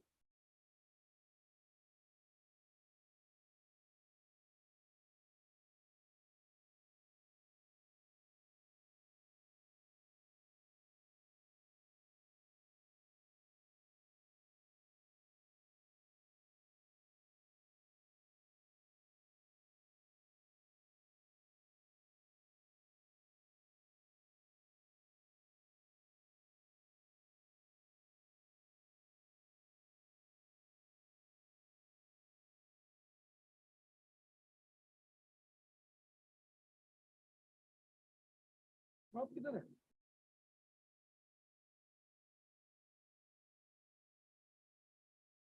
लगता है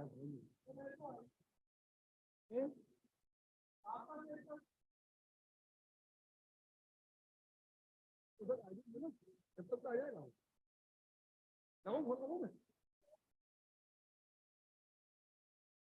अभी आ रहा है।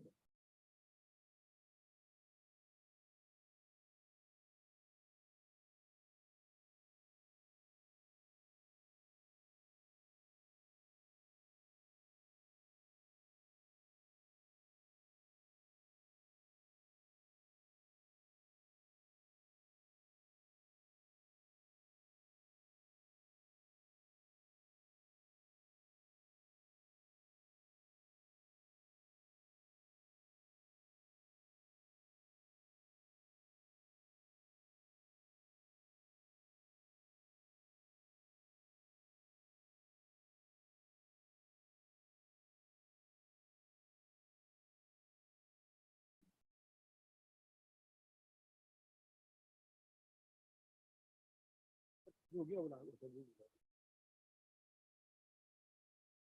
है ना?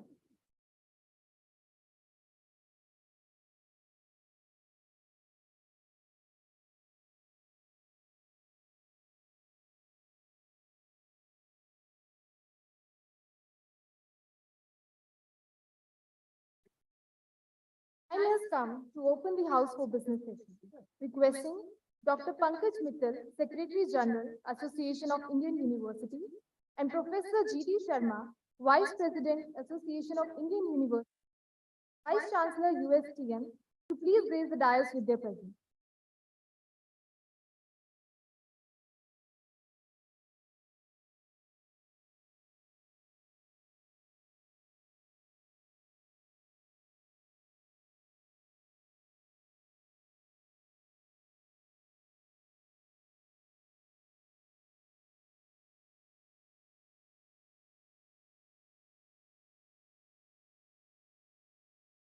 Thank you, sir. Thank you, ma'am. Introducing the association session, organized by Association of Indian Universities and proudly hosted by Symbiosis University of Applied Sciences, Indore, amongst all the dignitaries.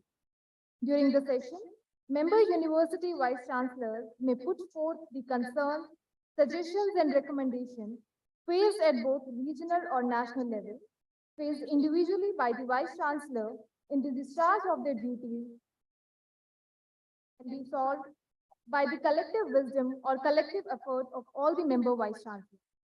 For the same, student managers are requested to help the dignitaries with open mic when and where required.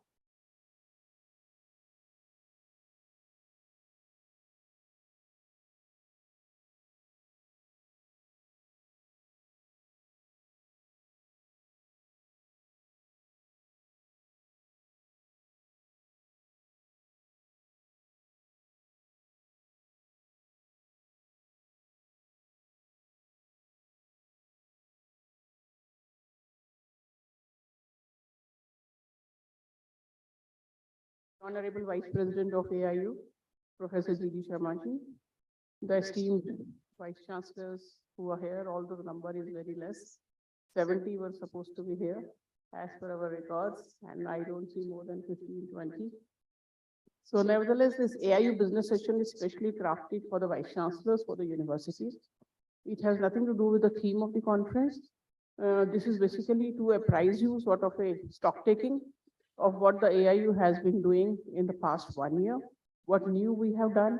If you have any suggestions for us, that if you want us to improve somewhere, if you feel that something we are not doing, we should be doing, or if you want to sort of, I mean, because AIU is a mouthpiece for the universities, for the government. So if you want to say something to the government through AIU, the way we just did the private university, foreign university regulation, in which we were the mouthpiece of the universities, and we have sent a detailed report to the consulting all the vice chancellors, that this is what the vice chancellors feel about the foreign universities bill.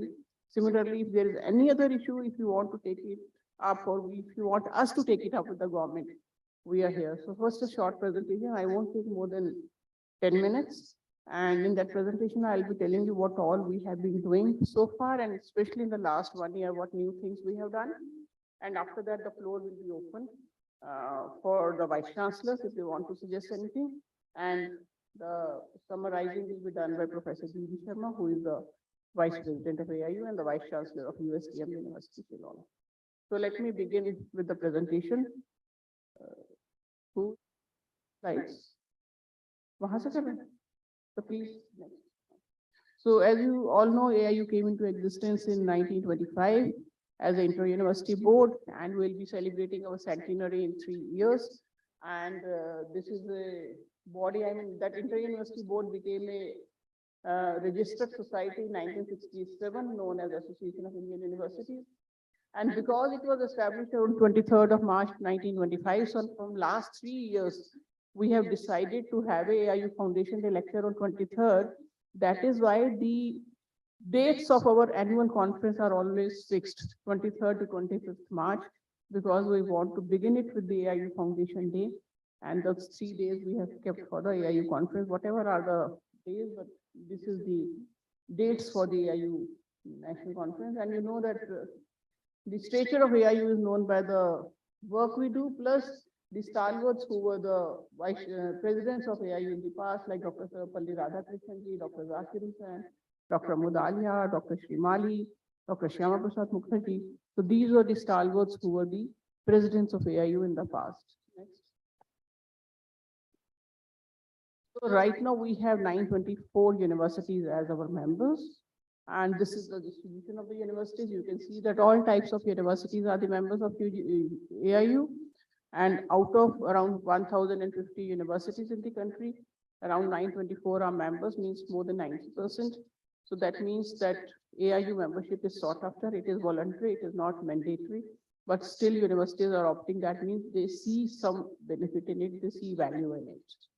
Next. The functions and activities of the AIU, like we work as a think tank on higher education. We are bridging the gap between the government and the universities in the sense that if the government wants to implement something, for example, government came to us for this G20, that G20 should be promoted everywhere. So now, yesterday only we got the letter that we can be using the G20 logo in all the events which we hold. So now onwards, all our events will have G20 logo, whether it is conferences or sports events or youth affairs events, or even for implementation of NEP, the government came to us and we did spend 1 full year on the implementation of NEP. Similarly, if you have to say something to the government, we are always there for you. We are also doing a lot of, we are also doing a lot of consultation, coordination, and enlightening, capacity building and leadership development, like Professor Tyagarajan was telling in the morning. This time we have opened 10 centers in various universities to train the faculty on how to use technology for the teaching learning process, for the assessment and learning, for the research collaboration. So how to use the technology. 10 centers are there, and those 10 centers will be holding 10 courses every year. So 100 courses every year will be there for the faculty to understand how to use the technology. And they are very, very interesting. Like, for example, last time Shulini course was even telling how to prepare a PowerPoint presentation using the tools which are there in PowerPoint, which most of us don't know. We prepare a simple, just we use the slide design and all, but there are many more tools which are present in the PPT itself. So how to use those tools to make an effective presentation. Then we do a lot of cultural activities, youth festivals, research, publications, information dissemination, sports, and equivalence of foreign degrees with the Indian degrees. Next. When we talk of youth affairs, we do a lot of youth festivals. Many of you must have held AIU youth festivals, whether it is zonal. This time, instead of 5 zones, we have 8 zones because the universities have increased and the one university could not handle so many students. So we have made it 8 zones. And the youth festivals are held to promote the cultural integration, to know about culture of each state, each university. Those, they are very, very good programs. We do hold AIU adventure camps, youth literary events, theater, music. We are also collaborating with ICCR for International Buddhist Festival and Buddhist Year. So we did write to all the universities that if you want to have a Buddhist year, all funded by ICCR, do write to AIU. AIU is coordinating with ICCR to give a Buddhist year to the universities. We are also holding AIU moot court competition.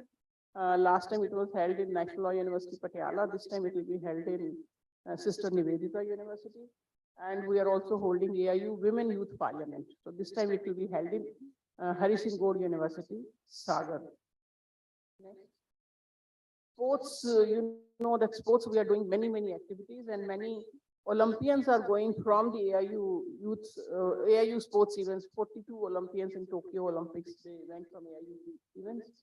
We are holding 225 championships, inter-university sporting competitions, 128. And for the first time, we are also holding the Asian University Games in India. So far, we have never held Asian University Games in India or the World University Games in India. So for the first time, Asian University Games, we are going to hold in Each University Bhubaneswar for volleyball, and World University Games in Manav Rachna University for shooting. Next. Next. This is equivalence of degrees. We are already doing the equivalence of foreign degrees with Indian degrees and equivalence of PG diploma in management, which is given by non-university institutions with the MBA degree. And recently, the government of India has given us the mandate to equate the schools within India also. So the school boards within India, we are going to give the equivalence.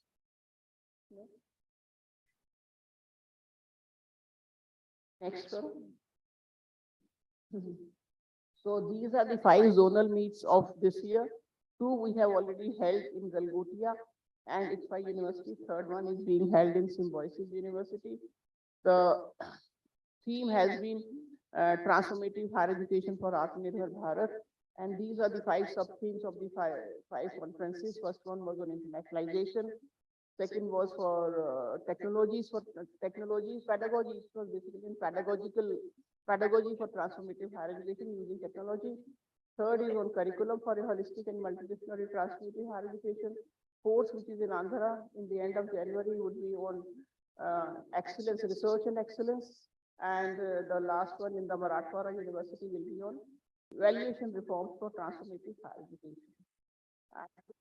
Talking about what we were discussing today, how to measure the learning outcomes, whether we should measure it or not, and if we have to measure, how to measure it. Because somewhere measuring is required either at the university level or at the employer level. Somebody will measure the outcome. So how to measure that? Next. So this is the annual meet which will be holding 97th annual general body meeting.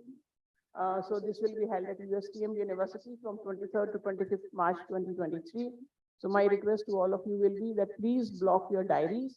This will be a very good meet. Around 500 vice chancellors are expected.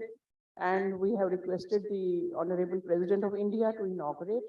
And most probably she will agree. I have already met her once and extended the invitation. So we are just waiting for the formal confirmation letter from her. And my request will be, please do come for that meet. Next. So the new initiatives which we have taken recently is, next.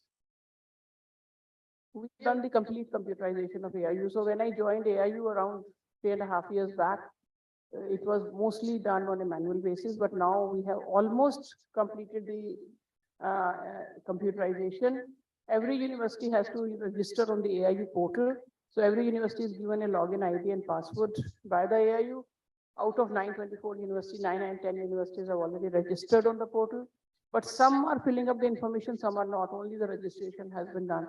So my request to all of you will be, please fill in your information, because many of the universities within India, many of the regulatory bodies, the ministry, the foreign universities, they look at the AIU portal for getting information about the universities. So if you do not fill in your information on the AIU portal, the loss will be yours. So please fill in the information. There is also one. There is also one AIU BC seniority portal, because you know that the seniority of the vice chancellor means the number of years served as vice chancellor of a university, government or private, that is used for nominating the members on the governing council of AIU, and that is also used for deciding the vice president, president of AIU. So if you do not fill in your seniority, we will not know that which vice chancellor is how much senior. So please go to the AIU seniority portal, BC seniority portal, and fill up your seniority. And everything is online, so it will be very easy. It just takes 5 minutes. Do fill in. Then we have one AIU collaboration portal. So AIU collaboration portal again is very important if you want to go in for internationalization or collaborations, because in AIU collaboration portal you have to fill in the departments or the facilities or the programs where you feel that you can have collaboration, where you are very good at, where you want to have collaboration, where you want to showcase yourself. So please fill in that information on the AIU portal, giving the credentials in terms of research papers, publications, facilities, patents, awards, whatever it is indicated there. So when, for example, if you fill in, say, in quantum physics, we have all this information. So when a foreign university wants to collaborate with Indian universities, and this AIU collaboration, we are promoting a lot in all the international conferences. So if a foreign university wants to collaborate in quantum physics, and when they write quantum physics on the AIU portal, down comes the list of the universities in India who are good at quantum physics and who are willing to collaborate. So unless you fill in the information, the universities won't be approaching you. Please fill in the information on AIU collaboration portal. Then, and then there is one AIU handbook. It is in progress. This handbook comes once in 4 years. So if you don't fill in the information, again, this comes in the print form as well as the online, e-copy is also there. So if you do not fill in the information, the universities will not know, or the bodies will not know that what all programs your university is running, what all teachers you have, what all facilities you have. So please fill in this portal. We are closing this portal maybe by the end of January. So by that time, if you do not fill the information, you will miss the bus for at least 4 years, because the next AIU handbook will come after 4 years. So please fill in the information about your university. And this is a very detailed book, and this thick, around 3 to 4 volumes will be there, which go to every university. So they remain in every library, every vice chancellor's office, and they go to all the regulatory bodies, government, and even the foreign universities. So please fill in your information on the AIU portal, especially about the AIU handbook. Next. For internationalization, we have been doing MOUs with many associations. For example, NUS is the Association of Mexican Universities at par with AIU. Incidentally, AIU is the largest association of the world. Not even International Association of Universities has those many members as AIU has. This is the second oldest and the world's largest association of the world. Second oldest means the oldest is ACU, Association of Commonwealth Universities. Then comes AIU, and then come all the rest of the organizations. So we have MOU with NUS, which is the Association of Mexican Universities. We have an MOU with UUKI, which is an association of UK universities. We are just going to sign an MOU with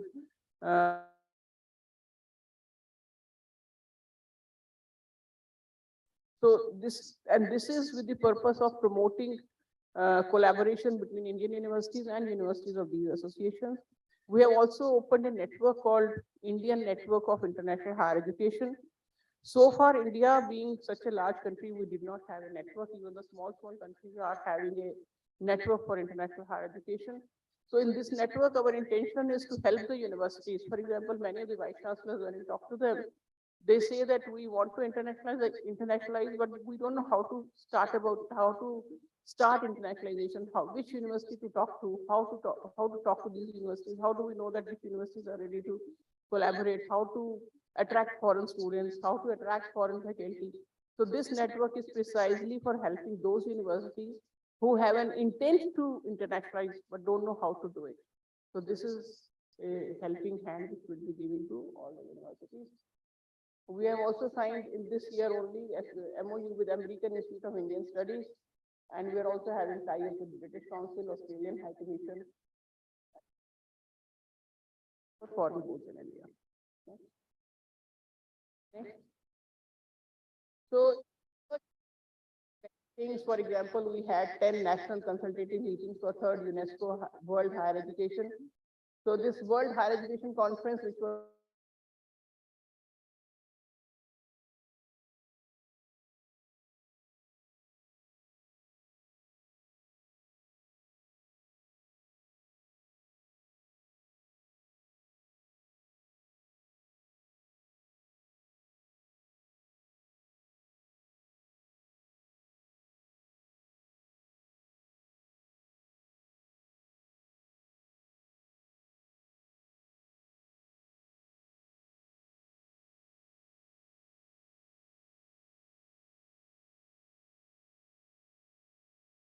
Recording in This is progress. also with the purpose to enhance collaboration, because we find it easier to talk to the people in other universities if they are Indian. So we are trying to have a directory, and if you have any information about any person who is working in a foreign university, especially at the senior positions or as vice chancellor, do let us know. We'll include their names in the directory. We have started one AIU consultancy services. In this, AIU is preparing a panel of consultants, again, to help the universities for NAC or NIRF or NEP implementation or internationalization or university industry collaboration or university society collaboration. So for all these activities, SDG implementation, all these activities, if you need any help from AIU, we will be doing it through these consultants. So we will be signing a tripartite agreement between the AIU, the university, and the consultant. So there is a consultancy portal on the AIU website. Please go there if you want any consultancy, or if you want to register as a consultant also, whether you or any of your faculty members, if they want to register as consultants, that can also be done. And if you want to seek consultancy, that can also be done. So both offering consultancy and seeking consultancy can be done on this. Anveshan, this time we have again, in our spirit of computerizing the whole of AIU, Anveshan, which is a student research projects, are submitted under Anveshan. So this has been digitized this year, and the students are supposed to submit their proposals online. we have 10 academic, the one which I was talking earlier. We have opened 10, we call them AIU Academic and Administrative Development Centers, where we are training the teachers for using the technology for teaching, learning, research, and assessment and evaluation. Constituted a committee of thought leaders for preparing a policy paper on MAT. Dr. Mohanan is aware of that. And then now we are also developing a national policy on blended learning in collaboration with SEMCA. So SEMCA is giving us funding for developing a national policy on blended education, because many times what is to be done at the university level doesn't come, or maybe it comes as a regulation from the UGC without the universities having clue about how to do it. So in this policy, we will tell you how to go about blended learning, how to start with this, how to take it forward. So this will be a national policy which will be coming out very soon, maybe within the next 6 months or so. Next. So these are some of the publications of AIU. I am sure you must be getting all these publications at regular level, regular interval. So if you are not getting the university publications, do tell us and we will be there to send a copy to you once again. Next. Again, these are the AIU publications. So these many publications we have done in the last 2 years. So many publications, so many reports, publications, books. A new directory of AIU members has also been launched just last month. Next. Next. That's all. So thank you very much. So this was a glimpse of what all we have been doing in the past 1 year. So now we are here to listen from you if you want us to do something more, if you want to raise any issue which you want us to take up with the government, state government, anywhere. So the floor is now open for you. Thank you very much. Thank you.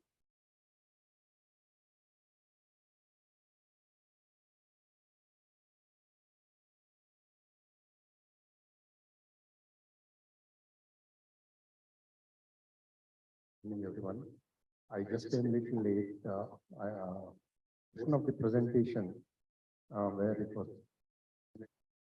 Is there any opportunity for industry to be part of your digitization process? Because there are certain industries they will be interested to be part of the thing. Second, there are some industry experts who will be interested in supporting this academic activity. Is there any provision provided in the AIU website for a formal registration?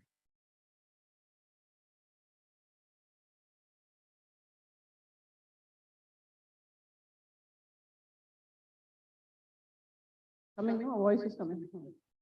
So we last year started a project with CII, with the help of CII, we call it 100-100 project. 100-100 means 100 universities to collaborate with 100 industries. So CII will identify 100 industries, we will identify 100 universities. So we have already written to the universities, tell us the areas in which you need consultancy or where you want to collaborate. So once you give us the areas, we will do a matchmaking with the corresponding industry, especially in your neighborhood areas, so that it can be done. So please reply to that particular mail where we are seeking your areas of collaboration with the industries. Otherwise, also if you write to us the areas of collaboration which you are looking forward to, we can be talking to the CII, we can be talking to SICKI, SOCHM. They are having a large database on the industries who are wanting to work with the university. So we can be working as a matchmaker for you.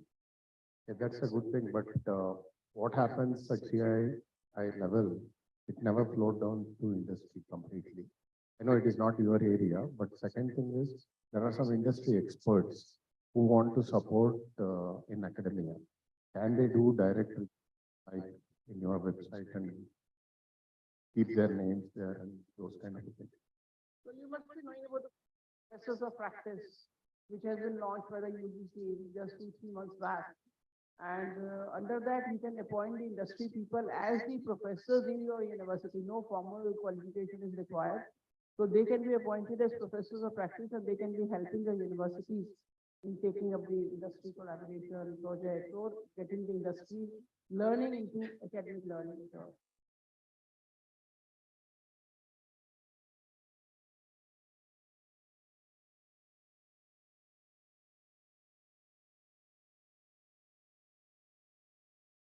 a university has two components, the administrative component and the academic component.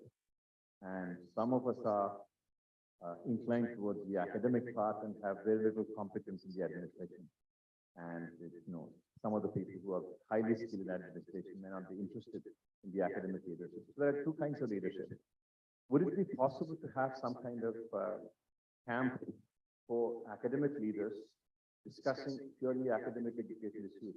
For example, I'm thinking about a proposal that came out in Economic and Political Weekly on the need to set up human studies.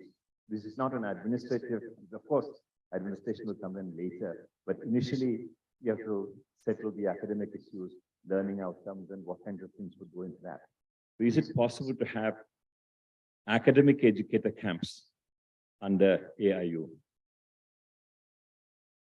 Certainly possible, and it's a very good suggestion, a welcome suggestion. So we can be working on it, we can be talking to you, we'll be in touch with you, and if possible, we'll be having those things.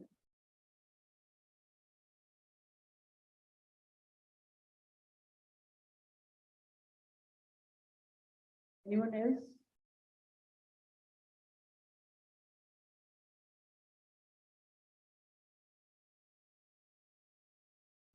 No more questions, I will request.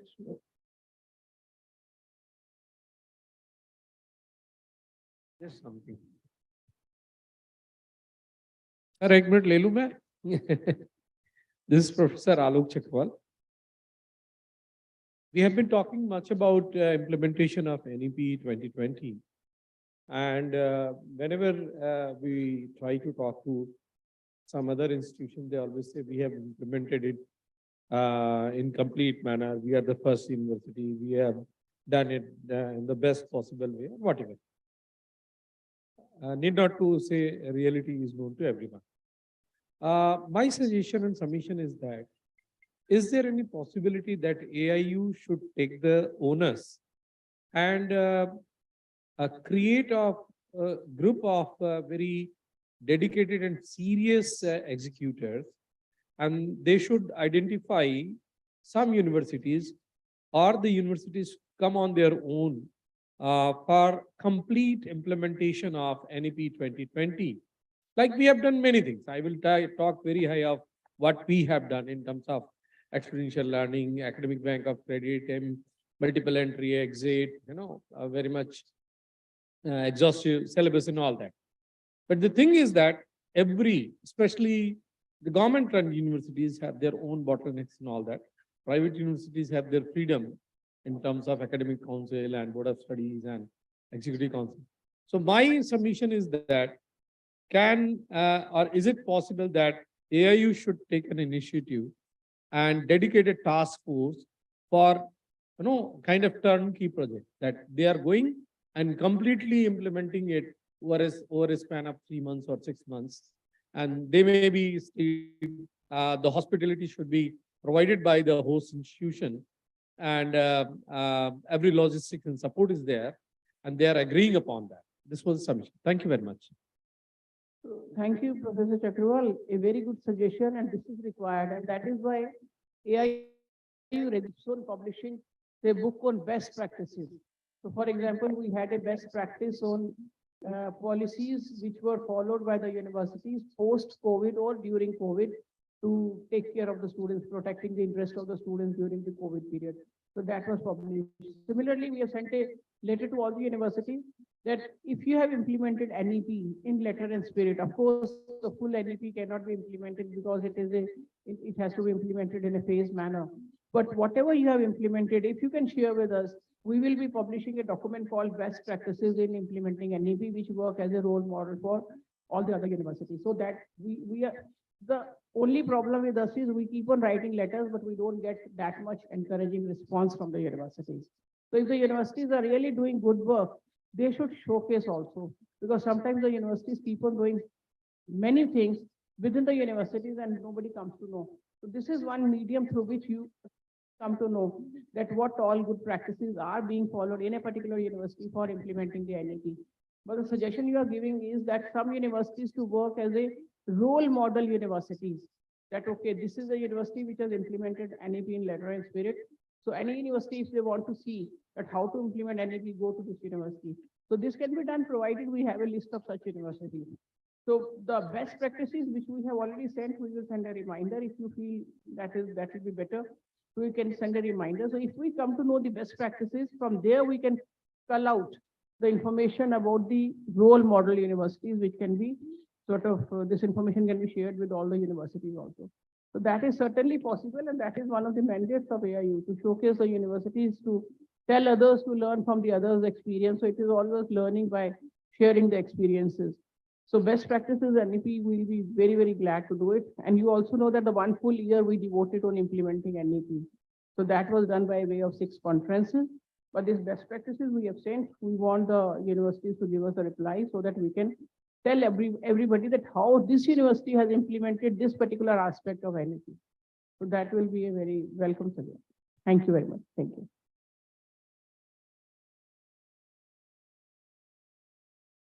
Research, whether it will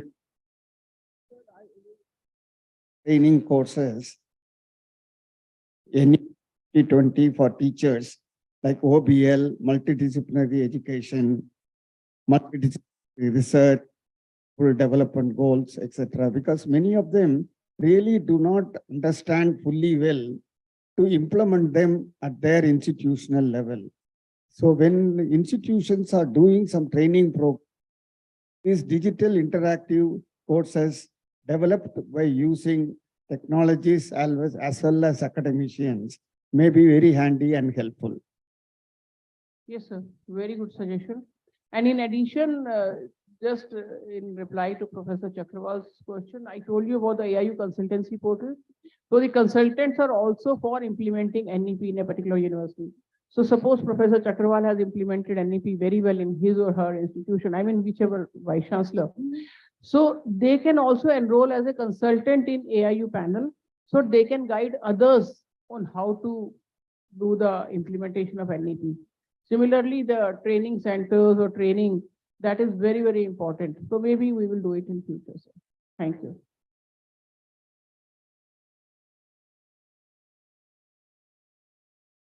I just want to share an idea which I think is possible to implement. And the idea is AIU is at a strategic position because it cross-talks with UGC, Ministry of Education, private universities, government universities, etc., etc. So it's a very important hub. Now this hub is a soft power. In many metros of the country, there are many universities, central, private, state, private universities of many types in several metros, and also centrally funded institutes. So each of our metro is a powerful knowledge center. Hyderabad, Bangalore, Pune, Indore, Gwalior, many other cities. Is it possible for AIU to take an initiative to bring in centrally funded institutes as well as universities into knowledge sharing process? Maybe designing new courses, maybe sharing experts in co-teaching. Curriculum in universities is stagnant curriculum. We have been doing this for decades. Curriculum hardly changes. Curriculum hardly changes because university level teaching expertise hardly changes, changing very slowly. Bring in other expertise, which is readily available in metros as an example.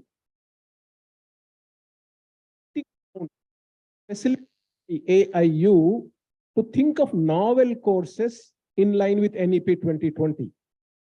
You are in that strategic position to bring people together, to design courses which are useful for the country, strategically useful for the country. This is designing courses, co-teaching, maybe interesting partnerships, risk partnership. This is some initiative that I think AIU is particularly suited to. think about and probably initiate, at least in some metros. I think it is possible to gain some traction in this because there is novelty in this and people would be interested in coming together and talking about and maybe doing something together. This is an idea that I just thought about, which you should really make use of very, very aggressively. Thank you, sir. Thank you. Thank you for a nice suggestion. Yes, we can be doing it. Thanks. Thanks a lot.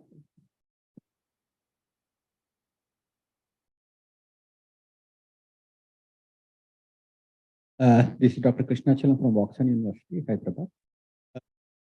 AIU has an advantage of getting international universities collaboration. So can we get an opportunity to see what are the best practices that are being adopted by various international universities across the world with the collaboration and agreement that has been happening with AIU?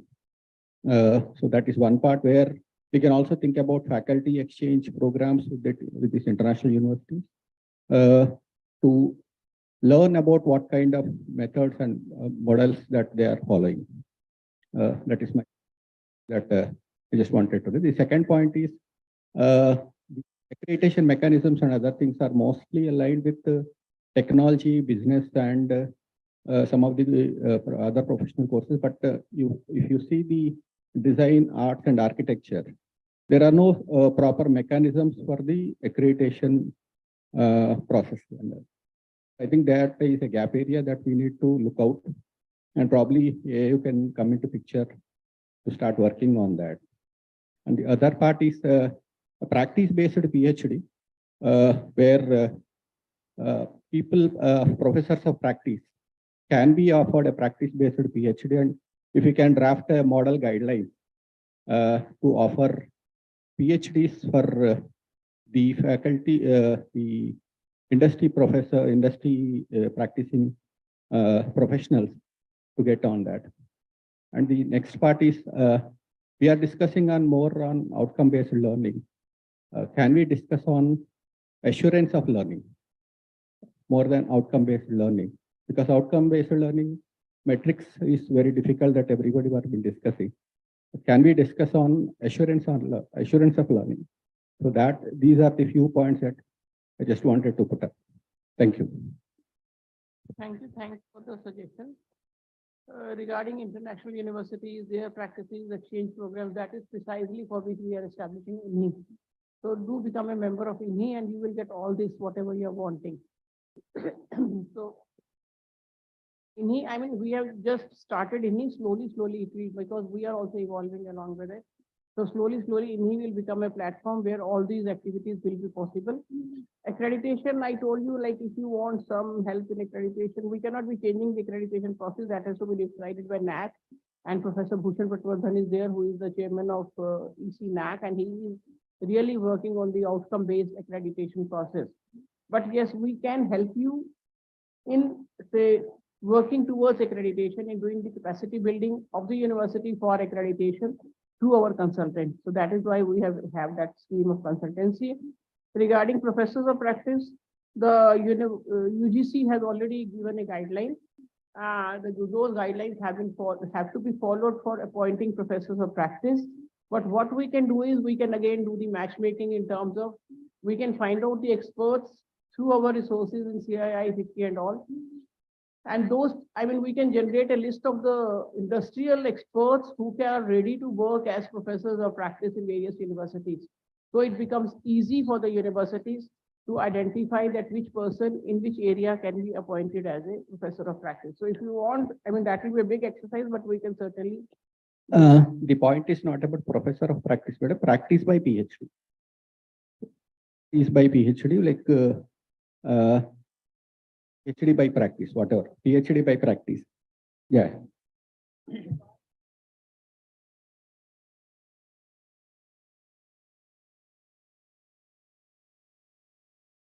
Professor of practice की बात नहीं कर रहा हूँ.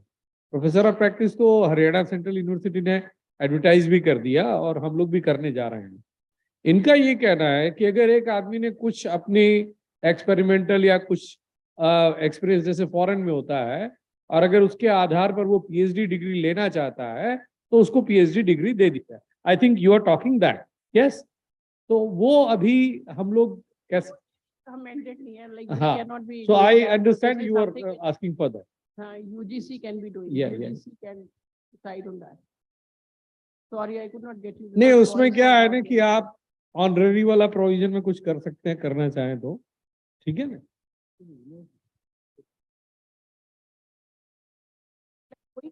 Flexibility की बात कर रहे हैं, जब हम foreign university regulations की बात कर रहे थे, so it was said that the foreign universities have all the flexibility in the world to work in the Indian environment. So why shouldn't Indian universities have this type of a flexibility? So like Pandit Ravishankar को अगर PhD का degree देना है तो उसके लिए उनको सारा पोस्ट करिकुलम ये सब करने की जरूरत नहीं है. So similarly, if somebody has done high level research, they need not enroll for a PhD. Based on that research work, they should be able to get a PhD degree. So that is the type of flexibility we were also talking about when we were talking to UGC in terms of giving a lot of autonomy and flexibility to the Indian university. Yeah, madam. 3-4 point थे छोटे से. One is AIU has been doing this. So the resource sharing portal shall also be there. All the universities have their own resources and which can be shared with the other university. It can be through AIU portal. Second is in so many streams and discipline, aged syllabus are being given. I don't name the regulatory bodies which have given that, but most of the regulatory bodies have their syllabi, which is model syllabi that call it, and it was 20-year or 30-year old.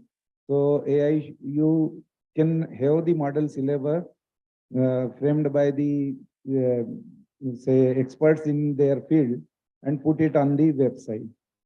Third is the subscription of the journals and ebooks and things are really very costly to most of the organization. So one subscription can be taken up through AIU and bodies can take it. That can be done. And fourth is the state universities or the public universities have to pay say 50,000 to the membership, whereas the private universities have to pay 1.5 lakh. Why this discrepancy? Because now all the universities can be treated at par. So that can be taken up. Thank you. Okay. So thank you very much. Thanks for the suggestions. Sharing of resources, that is very important.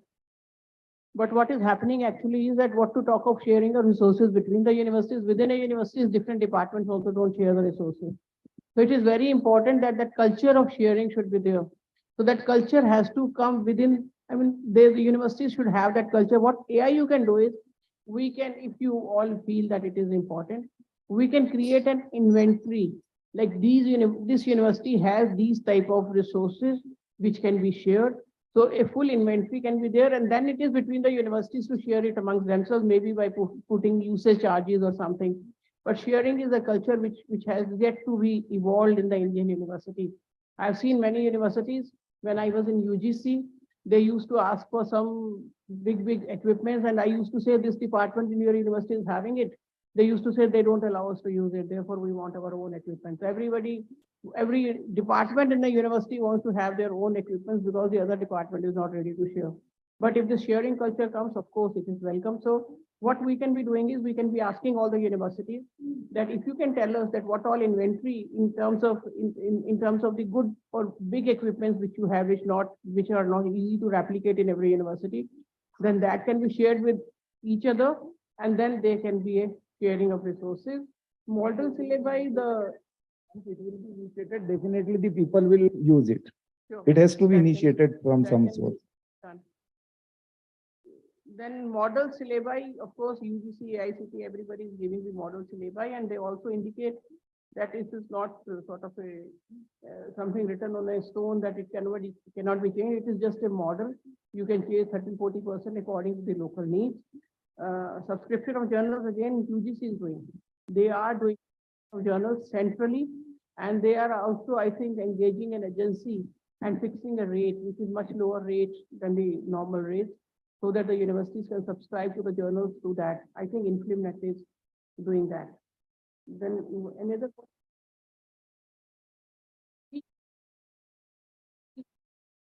expectations from AIU are increasing too much. So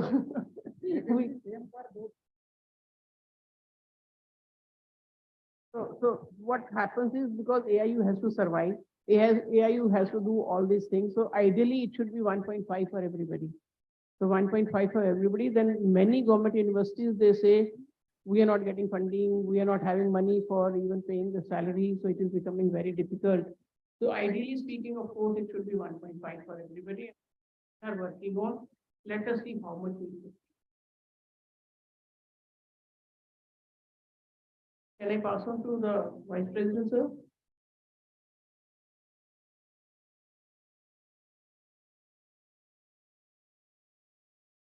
Good afternoon to every one of you.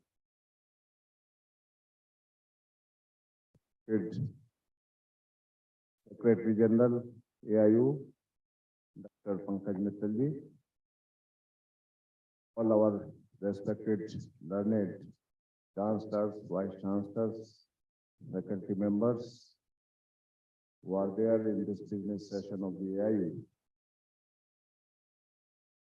By Dr. Pankaj Mittal has given wider scope as well as wider activities which have been taken by the AIU, especially the AIU has become so dynamic that after her joining, a number of new activities, new initiatives by AIU have been taking place. The AIU has also been recognized by Government of India, and Government of India has given certain responsibilities after seeing its dynamic role, particularly in the sports, cultural activities, and during the Asian and the international role played by AIU to bring youth on one single platform. Especially when an NEP 2020 is being implemented, number of things are going to come on our practice, particularly bringing autonomy to the institutes. But as we know, so much diversity is there in our college system. Mainly colleges are there. They have to become more autonomous, upgradation and all these things. And some of the universities are there. They are affiliated.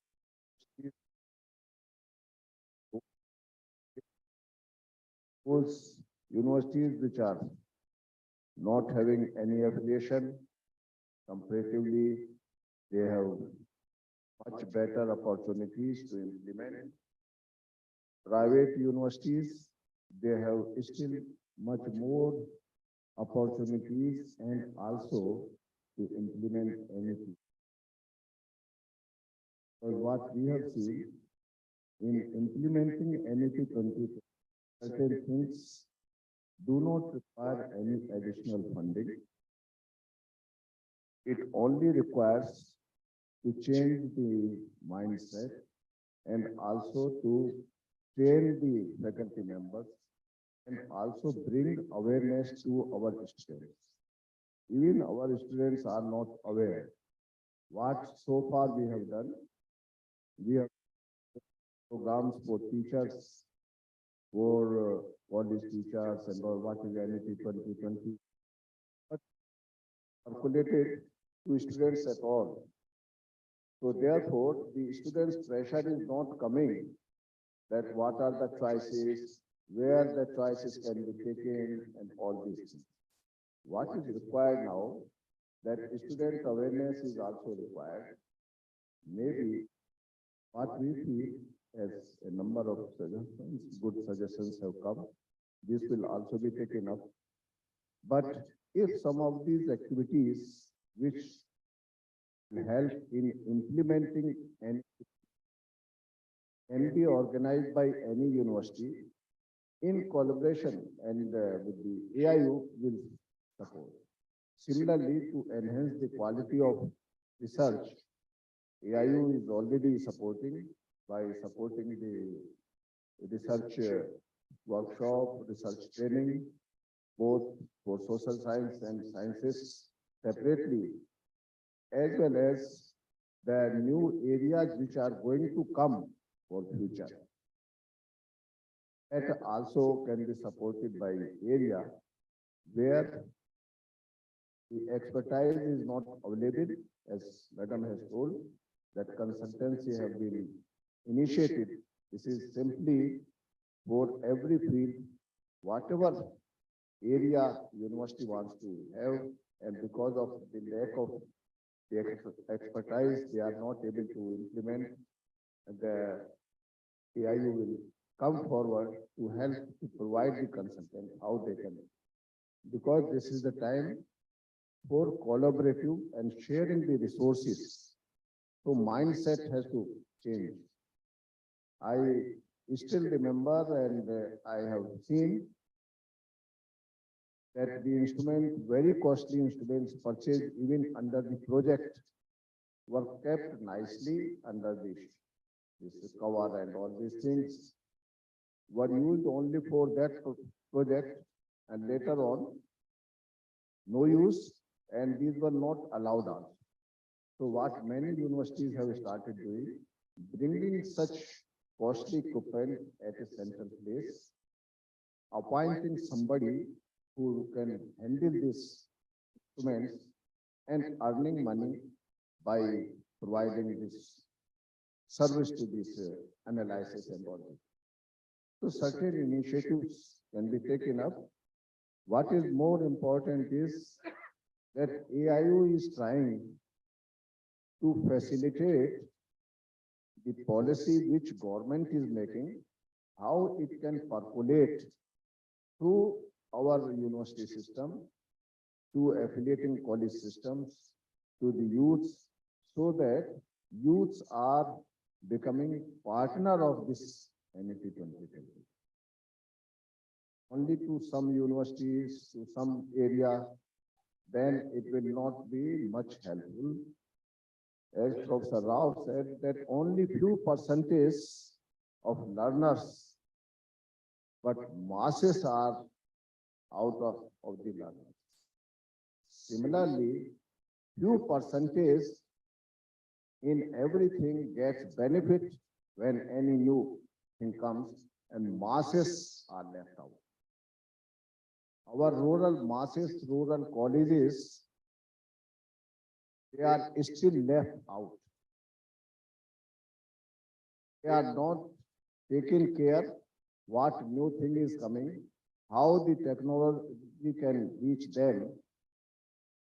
If we can also create such system, if any university can come out with that system, that in that area for rural masses, tribals and all, this system is good, because they are the center of the natural resources, but they are not aware how they can bring this natural resources for generating their income. So, number of activities can be organized, and purpose of our business meeting is center-wise, we collaborative mode among the Honorable Vice Chancellors, that now the strength in them which they have, they can share. I will request Dr. Prithvi Yadavji,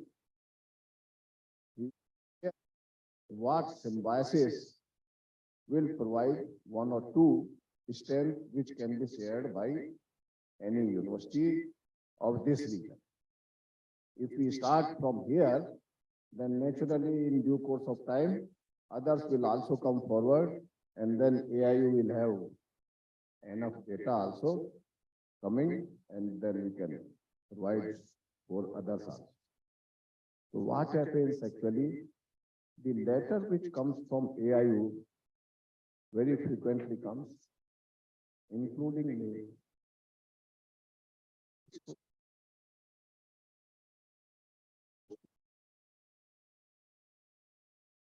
Let that black head.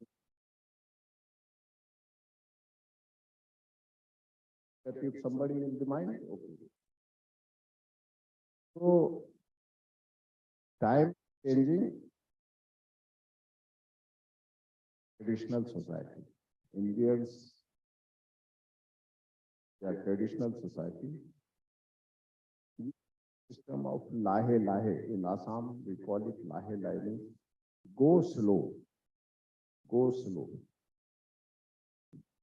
Society of going fast. It has own advantages, maybe disadvantages. Going fast also and going slow also.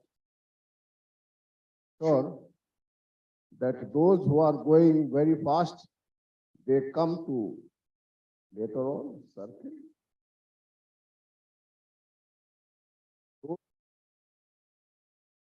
Working and making this technology is coming to play an important role.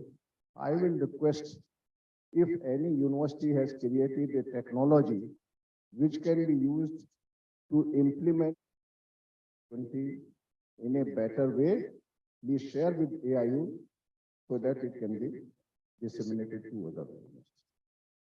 Taking much time, madam, because we have the next thing.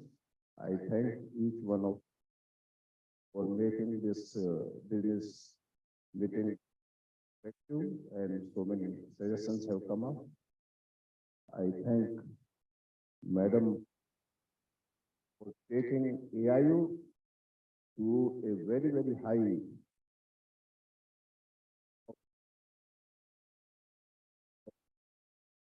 effective. So many proposals are coming. From 21st of January, proposal has come that 10 vice chancellors can visit 4 group of country of South Africa. That letter was sent, but we did not receive much response. So many more opportunities will come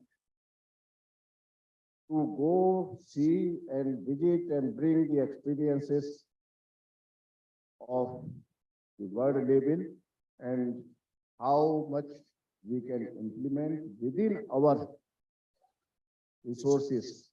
And these responsibilities, these opportunities, and also collaboration will always be available from AI. Thank you very much.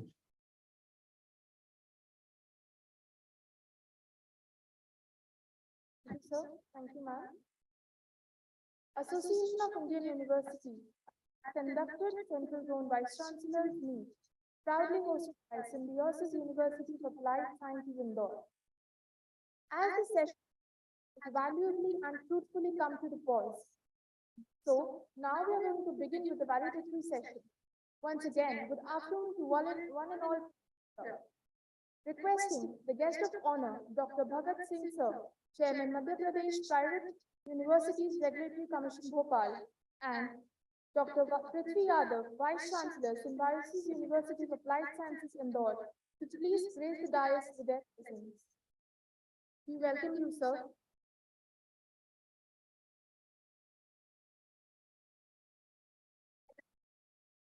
The dais.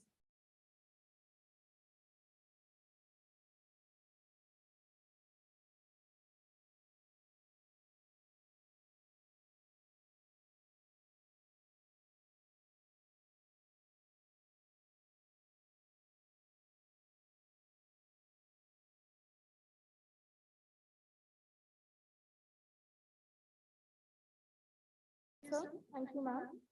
I request all the dignitaries on the dais to please come forward for the last item.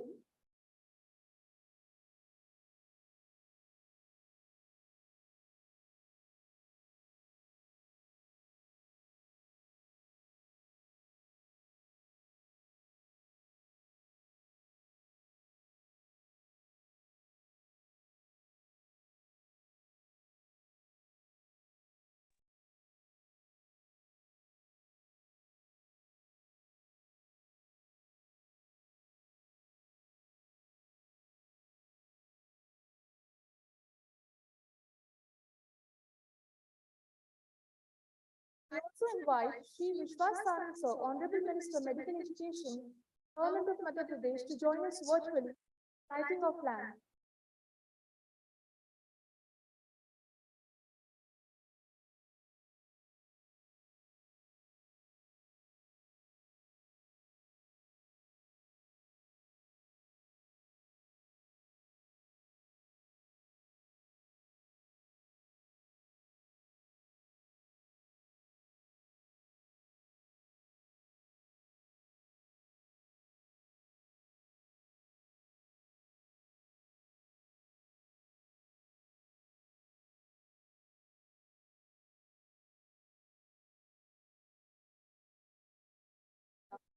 Give the floral welcome to our guests.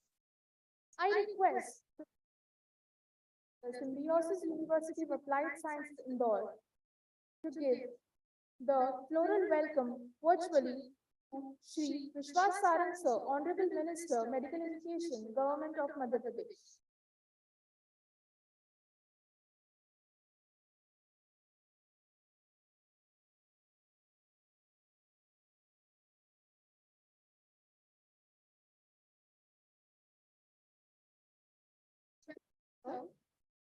Further, I request Professor G.D. Sharma Sir, Vice and Vice Chancellor, USTM Meghalaya, to present the floral welcome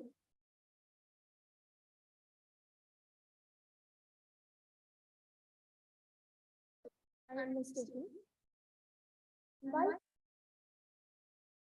Vice President, Association of Indian Universities, Meghalaya, to present the floral welcome to the guest of honor, Dr. Bharat Singh Sir, Chairman, Madhya Pradesh Private Universities Regulatory Commission.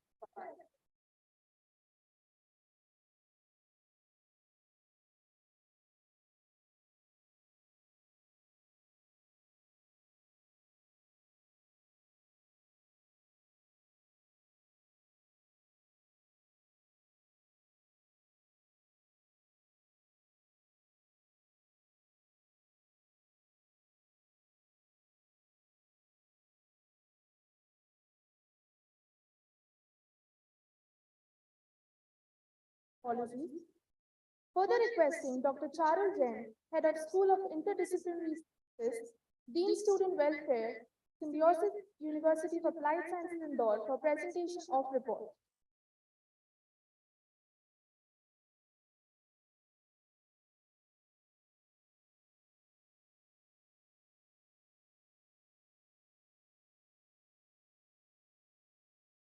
Welcoming our guest of honor, Dr. Bharat Sharan Singh Sir, the Chairman, Madhya Pradesh Private University Regulation Commission, Bhopal. Thank you, sir, for blessing us with your precious time. Also thanking the guest for today, Shri Sarang Sir, Honorable Minister, Medical Education, Government of Madhya Pradesh. Thank you, sir, for joining us online. Presenting report in a gist, a central zone Vice Chancellor meet has been organized by the Association of Indian Universities India during January 17th and 18th, 2023, hosted by the Symbiosis University of Applied Sciences Indore on the theme Curriculum for a Holistic and Multidisciplinary Transformative Higher Education in Hybrid Mode. This is the third zonal conference in its series. More than 70 vice chancellors from various universities from the central India have participated in the conference to discuss and sensitize the higher education institutions about the holistic and multidisciplinary approach in the higher education. Different ideas about holistic approach, challenge of implementation and real-time solution of the problems have been discussed during 2 days. The inaugural took place in presence of the chief guest, Professor Bhushan Patwardhan Sir, Chairman EC NAC. A welcome address was being presented by Dr. Swati Majumdar, Pro-Chancellor, Symbiosis University of Applied Sciences. The address was being taken by Dr. Mrs. Pankaj Mittal, Secretary General AIU, also by Professor G.D. Sharma, Vice President AIU, and VC USTM, Meghalaya.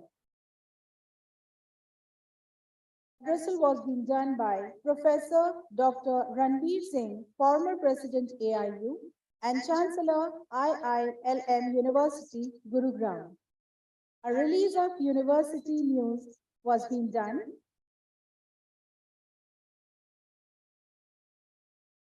Been given by the guest, Professor Bhushan Patwardhan, sir, Chairman EC-NAG, and a vote of thanks was being presented by Dr. Prithvi Yadav, sir, Vice Chancellor, Symbiosis University of Applied Sciences. The interface, the apex body, began with the contributions under the chairperson of the session, Professor G.D. Sharma, sir, Vice President AIU, and Vice Chancellor, USTM, Meghalaya.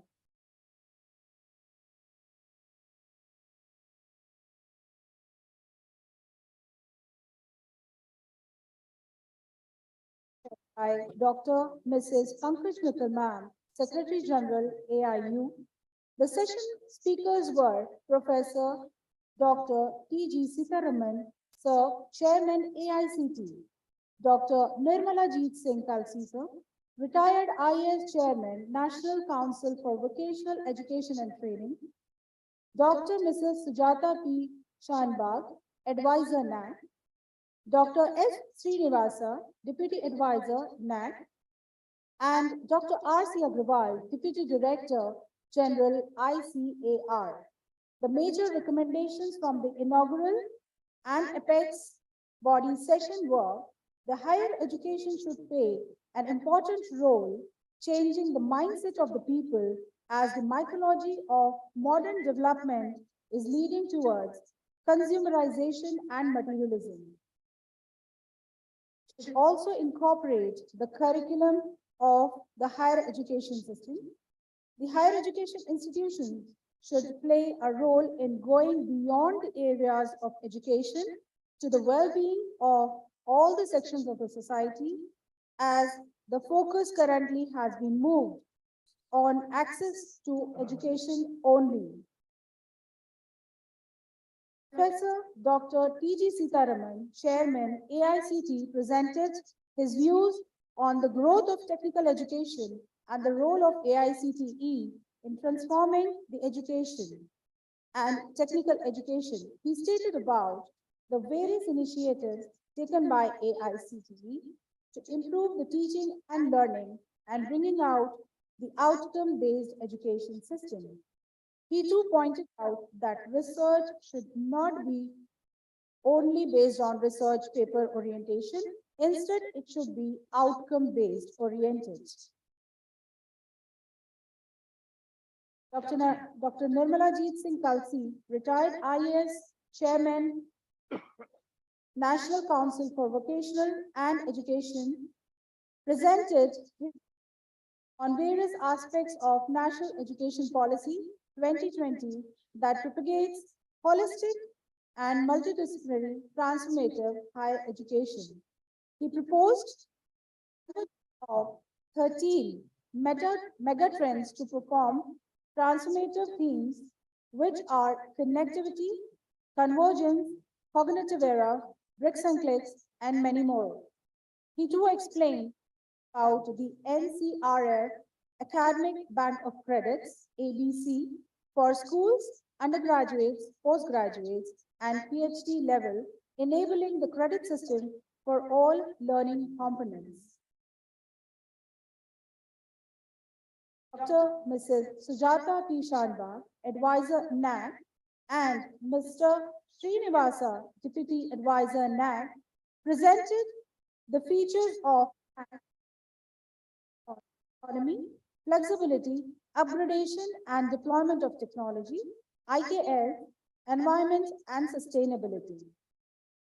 Dr. R.C. Agrawal, Deputy Director General, ICAR, explained the best practices to be opted by the agricultural university in India and consecutively gained the popularity of the same. He too emphasized have more focus on admitting international students in agricultural universities, and every university should have an international office.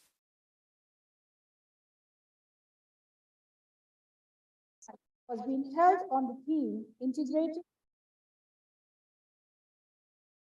Multidisciplinary Teaching Learning Process. The session was being chaired by Professor Sunil Kumar, Vice Chancellor, Rajiv Gandhi Pradyogik Vishwavidyalaya Bhopal. The session was being co-chaired by Professor Dr. Ranveer Singh, former President AIU and Chancellor IIL University, Gurugram. The speakers of the session were Professor G.S. Murthy, Professor IIT Indore, Dr. B. Mahadevan, Professor Production and Operations Management, IIM Bangalore, Professor Vice Chancellor, JNU. The major highlight from the session came from Professor G.S. Murthy, Professor IIT Indore, who spoke about the importance of implementing Indian law as it is sustainable and strives for the welfare of the society.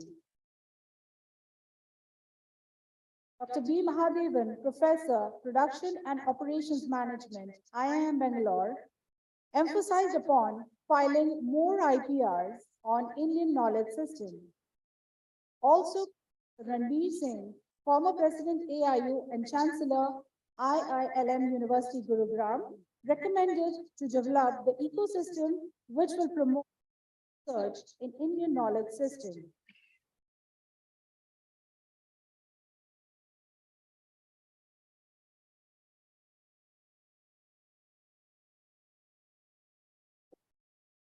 Was being held on the title Outcome-Based Learning. The session was being chaired by, I take my words back. Technical session 2 was also being conducted on Academia Industry Societal Interface. The session was being chaired by Professor Nilima Gupta, Dr. Vice Chancellor, Dr. Hari Singh Gaur Vishwavidyalaya, Sagar, was being co-chaired by Dr. Swati Majumdar, Pro-Chancellor, Symbiosis University of Applied Sciences, Indore.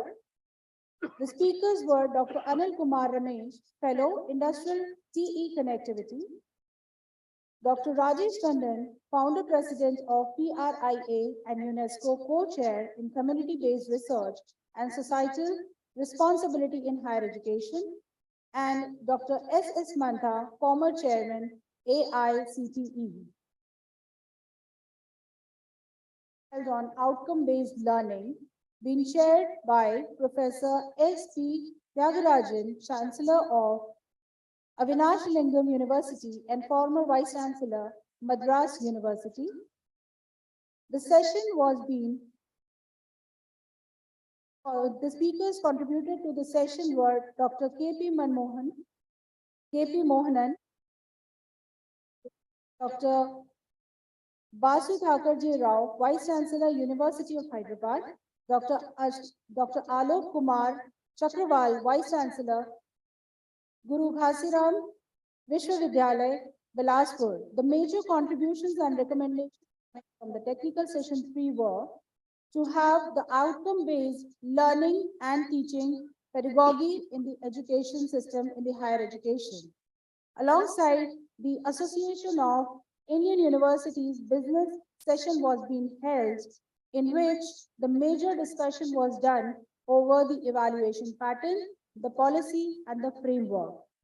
Thank you so much.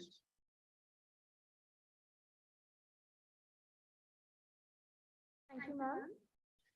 Moving ahead, as Vice Chancellor, Symbiosis University of Applied Sciences Indore, Dr. Prithvi Yadav, sir, to address the guests.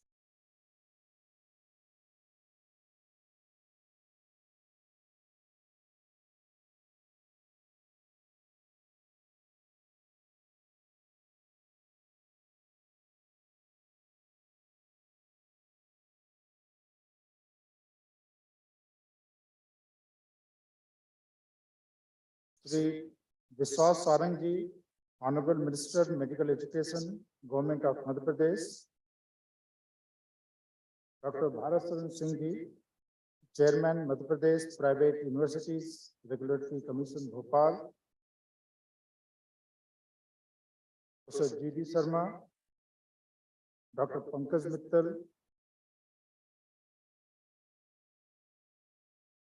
participants, Honorable Vice Chancellors from Central Zone Universities. Time for winding up 2 days of the Central Zone Vice Chancellors meet at Symbiosis University of Applied Sciences. Dr. Charul had presented the detailed report of the 2 days event started yesterday and just finished half an hour before. We have deliberated the topics around the theme of the conference, that is the multidisciplinary approach. And truly, we are in an era either we consider for learning system or we consider for corporate or we consider for government sector. It's a truly the era of multidisciplinary approach. Right from the schooling to the higher education to the placements, working in the corporate, working in the industry, that is the need of the time. And the way the new education policy 2020 is coming out, is being implemented at all levels, right from the school education to higher education. It's true representation of the multidisciplinary approach. So we have deliberated in the 3 technical sessions by honorable chairmen, speakers, and the very active participations from the participants present in the hall, both those who are here and also on the virtual mode. So in a nutshell, it was a true conference of knowledge sharing, active mode, taking the concept of multidisciplinary approach of learning, which is we all seeing that yes, it is the happening, it is the going to happen, and that is the path we all have to follow. Example of the Symbiosis University we had discussed, we had presented the unique model what we have proposed, what we are implementing here in the university, being the first skill-based university in the country. The learning system we have devised, that's very unique in the higher education system. And that's the truly representative of what has been proposed in the new education policy. So that's the path we have initiated, we have started. Challenges are there. We are all moving forward, but yes, the new education policy, implementation of new education policy has given us the moral boost. And that moral boost will certainly provide a path to move forward. And I'm really thankful to AIU for taking up this multidisciplinary approach, bringing to all of us and making the path of skilling education in the higher education a reality. So I'm thankful to all the Vice Chancellor present here, participating in the conference and making this new education policy the main theme, the multidisciplinary approach, a true reality of our learning system. So thanks once more And I'm really thankful to Sri Bharat Swaran Singh ji for accepting our invitation to be here, gracing the occasion and taking us the blessings for this new path on which we have all started our journey to take it forward. So thank you, sir, for being here. And yes, thanks again to all the vice chancellors participating in the conference, coming to Symbiosis, taking all these pain in this, the acute, the winter season you are facing here, even in Indore. So yes, I am really thankful to all of you for visiting here, accepting our hospitality and being part of this knowledge sharing session. Thanks. Thanks.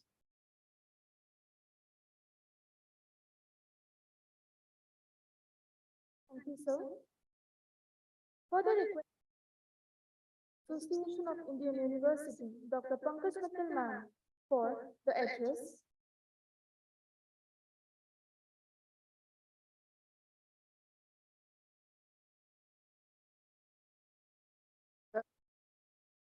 Guest of today's valedictory session, the Honorable Minister for Medical Education, Government of Madhya Pradesh, Shri Vishwas Saranji. The guest of honor, Honorable Chairman of Madhya Pradesh Private University Regulatory Commission, Dr. Bharat Charan Singh ji. Honorable Vice President of AIU, Professor G. Sharma ji. Honorable Vice Chancellor of Symbiosis University of Applied Sciences, Professor P.P. Yadav ji, the esteemed Vice Chancellor who are here with us, and a special thanks to all of you because we have not dropped as yet. Because out of 70, around 20 are here right now. The rest 50 have dropped out. We speak of dropout in the colleges, schools, but dropout in conferences is a much bigger issue for us.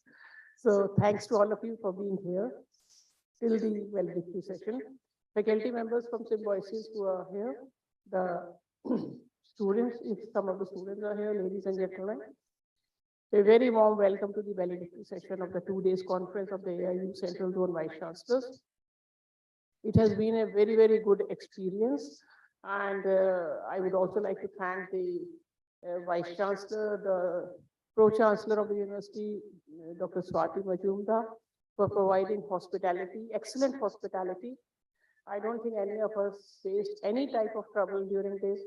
Charul, she was so good in attending to everybody, and throughout for 2 days, she was standing on the podium taking care of all the guests. And the entire staff, students, and the teachers, everybody in the university was working together to make this conference a very big success. So thanks to all of you. Thanks to our AIU team also. Dr. Rama could not come today, but she is present online, I suppose. And she has been working very hard, and Vijendra and Satyapal, who are also working very hard for this conference. Thanks to everybody. We know that the topic of the conference was curriculum for holistic and multidisciplinary education for transformative education. So what we are talking about is that how to transform the education, how to talk about transformative education. That is the topic of the entire theme for this year, that how to have a transformative education. So very good sessions we had, very good deliberations we had.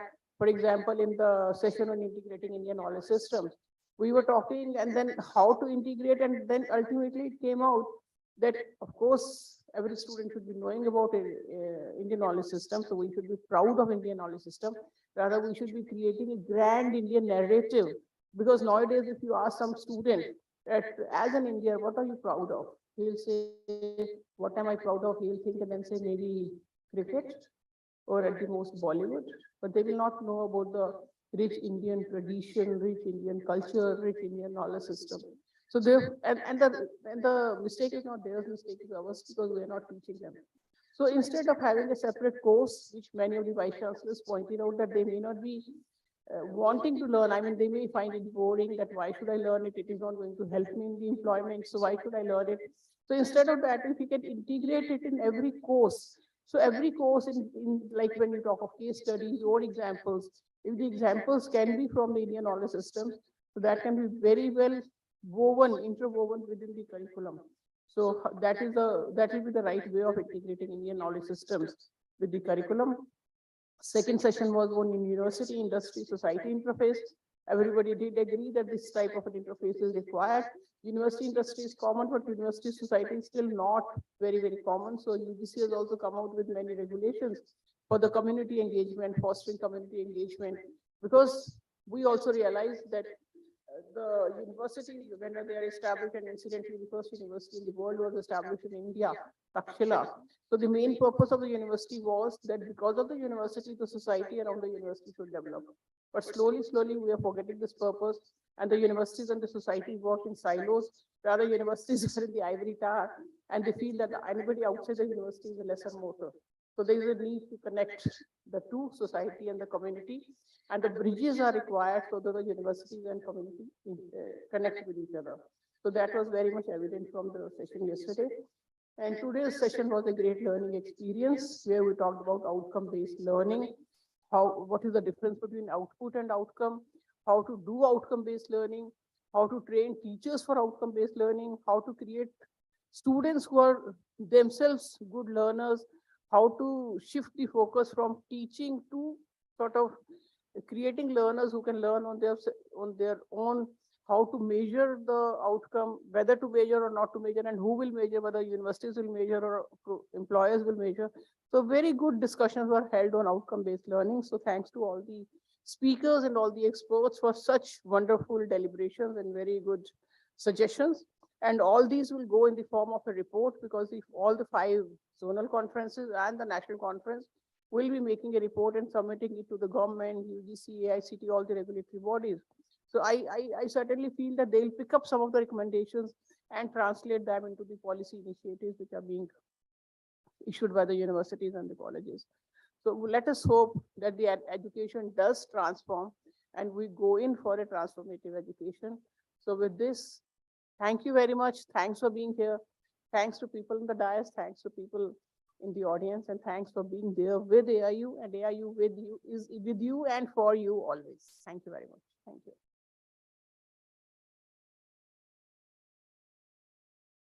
Thank you so much, ma'am. Requesting Professor G.D. Sharma, sir, Vice President, Association of Indian Universities, and Vice Chancellor, USTM Meghalaya, for the address.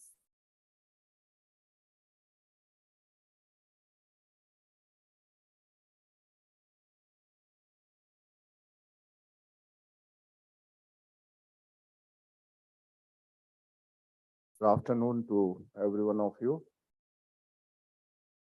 In this valedictory function of the 2 days AIU seminar on development of holistic and multidisciplinary outcome-based curriculum, we have Honorable Medical Minister of Madhya Pradesh Government, Shri Vishwas Sarang sir, as chief guest. Namaskar sir. Dr. Bharat Saran Singh sir, as chairman, Madhya Pradesh Private University Regulatory Commission. Dr. Pankaj Mittal, Secretary General, Association of Indian Universities, New Delhi. Dr. Prithvi Yadav, Honorable Vice Chancellor of Symbiosis of the host university. All Honorable Vice Chancellors present both physically and online. Faculty members, students, officials of Association of Indian Universities, and media persons. At the outset, I thank the Symbiosis organizers, especially Dr. Swati, Madam Pro-Chancellor, who has been kind enough to be here yesterday and to allow us to host and meet and see the university, and having so many vice chancellors of this region, who have attended this very important meeting and third seminar in the series of transformative higher education for becoming Atmanirbhar Bharat. In this, I must say that parallelly we had 2 days seminar organized by Vidyarthi Vishwa Bharati as well as AIU, and the methodology which have been carried out in Symbiosis was dealing specifically in developing curriculum for multidisciplinary, outcome-based, and creating holistic development of the youths. Other 2 forthcoming regional meeting and seminar of AIU. Next will be in southern region, to be organized by Andhra University Visakhapatnam on assessment and evaluation of higher education as per the NEP 2020, and the next final will be in Maharashtra, Dr. B.R. Ambedkar University, Aurangabad, on the quality of the research. And ultimately, all these 5 will be compiled in annual AIU meeting in University of Science Technology Meghalaya from 23rd to 25th March. As Madam Pankaj has mentioned, that the purpose of this Central Zone Vice Chancellor's meet was to bring the Vice Chancellors of this region on a common platform to create and share the strength of each other and also provide support who are lacking in some resources.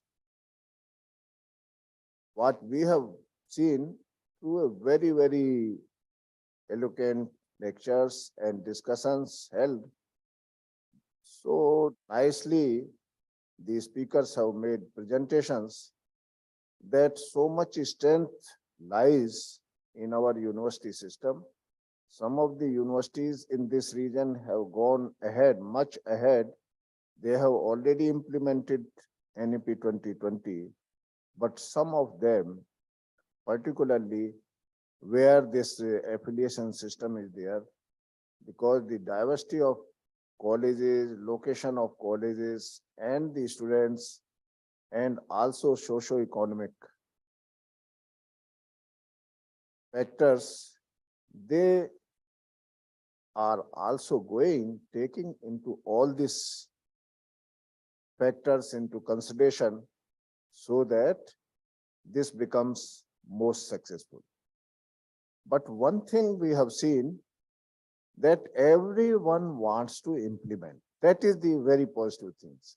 And the reason is the policy itself has been made for the first time in 21st century after 34 years, involving more than 2.5 lakhs stakeholders, one of the biggest in the world, taking part in consultation and all this. All feel that we are part of the policy.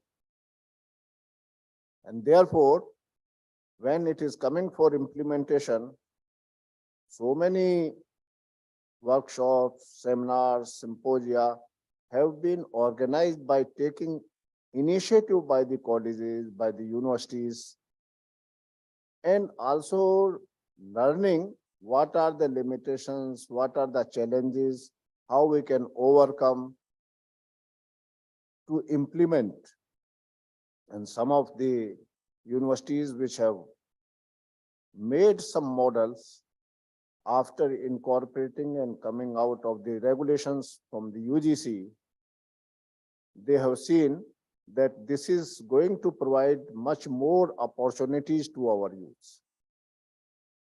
And it will become one of the best education policy to provide opportunities to the youth, because India will be providing maximum youths out of 5, 1 youth will be Indians by 2025. So the youths have to be a global citizen. That thing has to be there. The thinking has to be in that line. The youth has to learn to live with multicultural society. The youth has to learn multi-languages, keeping his or her own language in mind, with Indian ethos, ethics, value systems, so that he or she remains inclusive, not exclusive, and therefore create a new ecosystem of learning. And that is how the teachers' training has also been started now.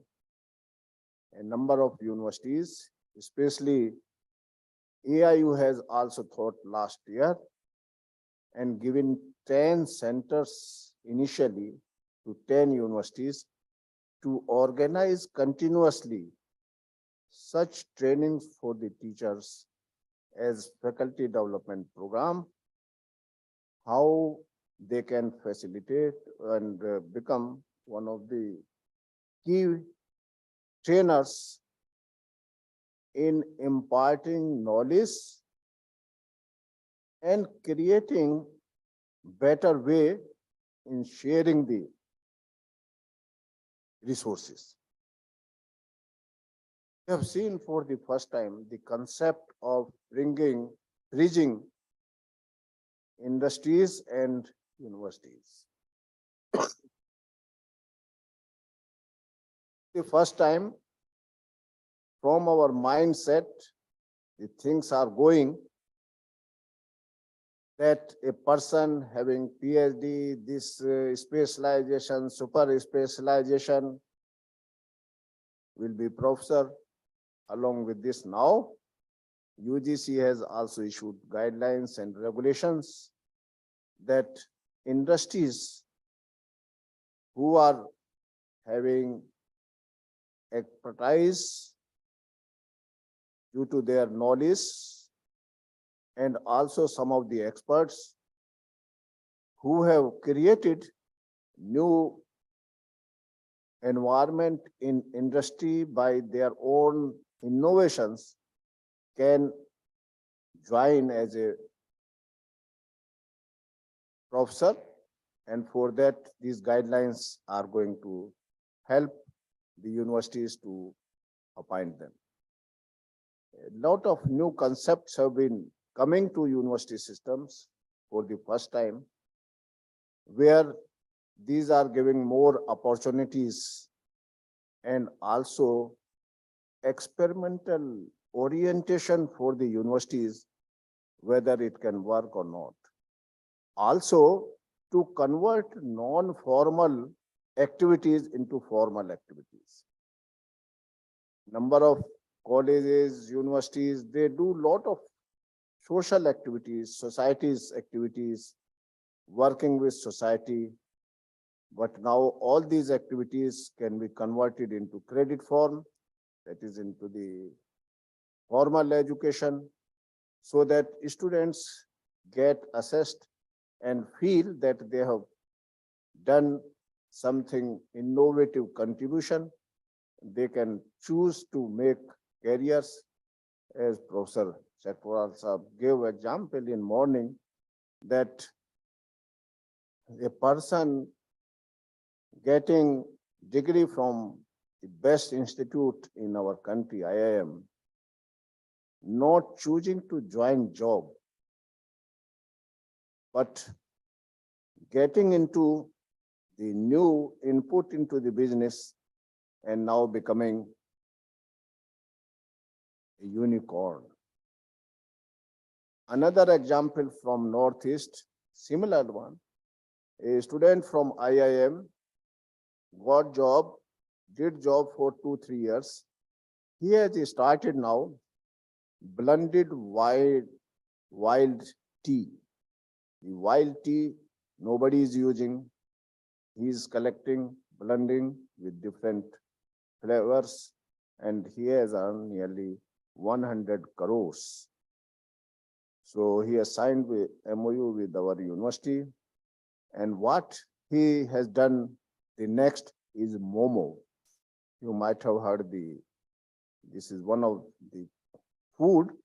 The Momo is used in northeastern region, also Southeast Asia, with different vegetarians, non-veg, and each state is having different taste. So the technology he has prepared for Memo, the Memo can be kept for 1 month. So transportation and all this thing, no problem. So what is required, that the traditional knowledge which we have so much, if it is provided input scientifically, it will provide more and more opportunity to create new businesses. And how these opportunities needs to be brought as incubators in our university systems, and this can become the part of our curriculum, that with the very, very less input, the students can be given those fusion of their ideas, that how these opportunities can take them to this world over through the technology. So these 2 days interaction has been very fruitful, very vibrant, and involving any of our honorable vice chancellors. Their inputs have been very, very useful. And I am sure that the annual conference, what we are thinking, that how our Indian leaders of higher education, academicians, can help through NEP 2020 in making Act East policy as functional. Because Government of India not look East, but Act East policy already implemented. The infrastructures are already available, and I am sure the education will be very important to make it very smoothly implementation. And it can act.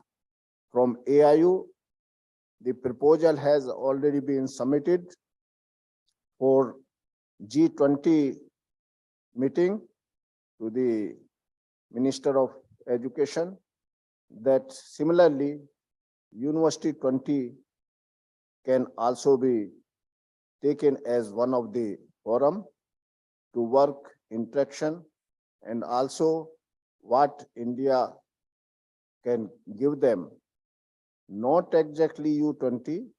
Now U50 program is going to be held in Pune, MIT, where 50 universities of America and 50 universities from India are going to meet and identify futuristic areas of this collaboration, which can provide the leadership to the world.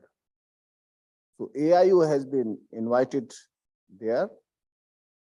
Our respected Madam Pankaj Mittal and myself, we are going there, and we will certainly share those things which can help our universities to be part of this U50 meetings in future, and bringing this opportunity to our Indian universities. So G20, this is a honor to our country under the leadership of our Honorable Prime Minister, Shri Narendra Modi ji, that when India is leading in many fora, India is creating new examples, new ways for world peace, giving new ideas of our own knowledge which have survived for more than 5,000 years. The area like Ayurveda, herbal medicine system also needs to be developed.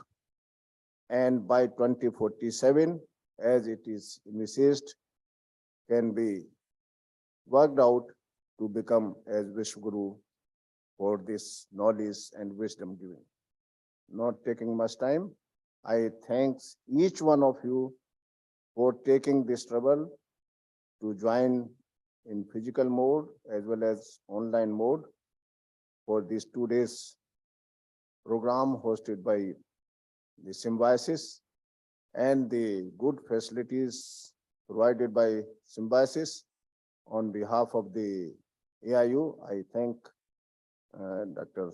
Prithvi Yadav ji for taking care, all the faculty members and the students taking care. Our Honorable President, Dr. Suranjan Das, actually he was supposed to be here, but yesterday because the Honorable Governor of Bengal, he called the meeting of all the Vice Chancellors, so he could not come. And today there is only one flight in evening, direct flight, that is why he could not be. But he has conveyed his all the best wishes. In morning he called me, and thank you so much for giving us this support. Thank you so much. Thank you so much, sir.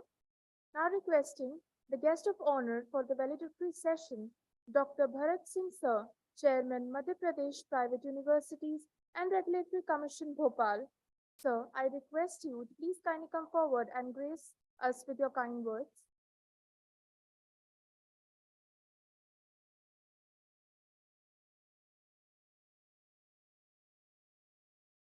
घर वाले इधर आ सकते हैं।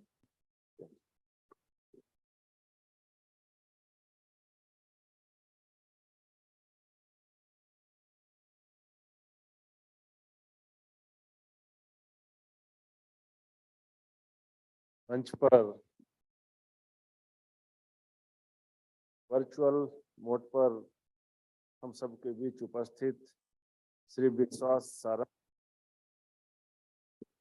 Medical education minister, government of Madhya प्रदेश,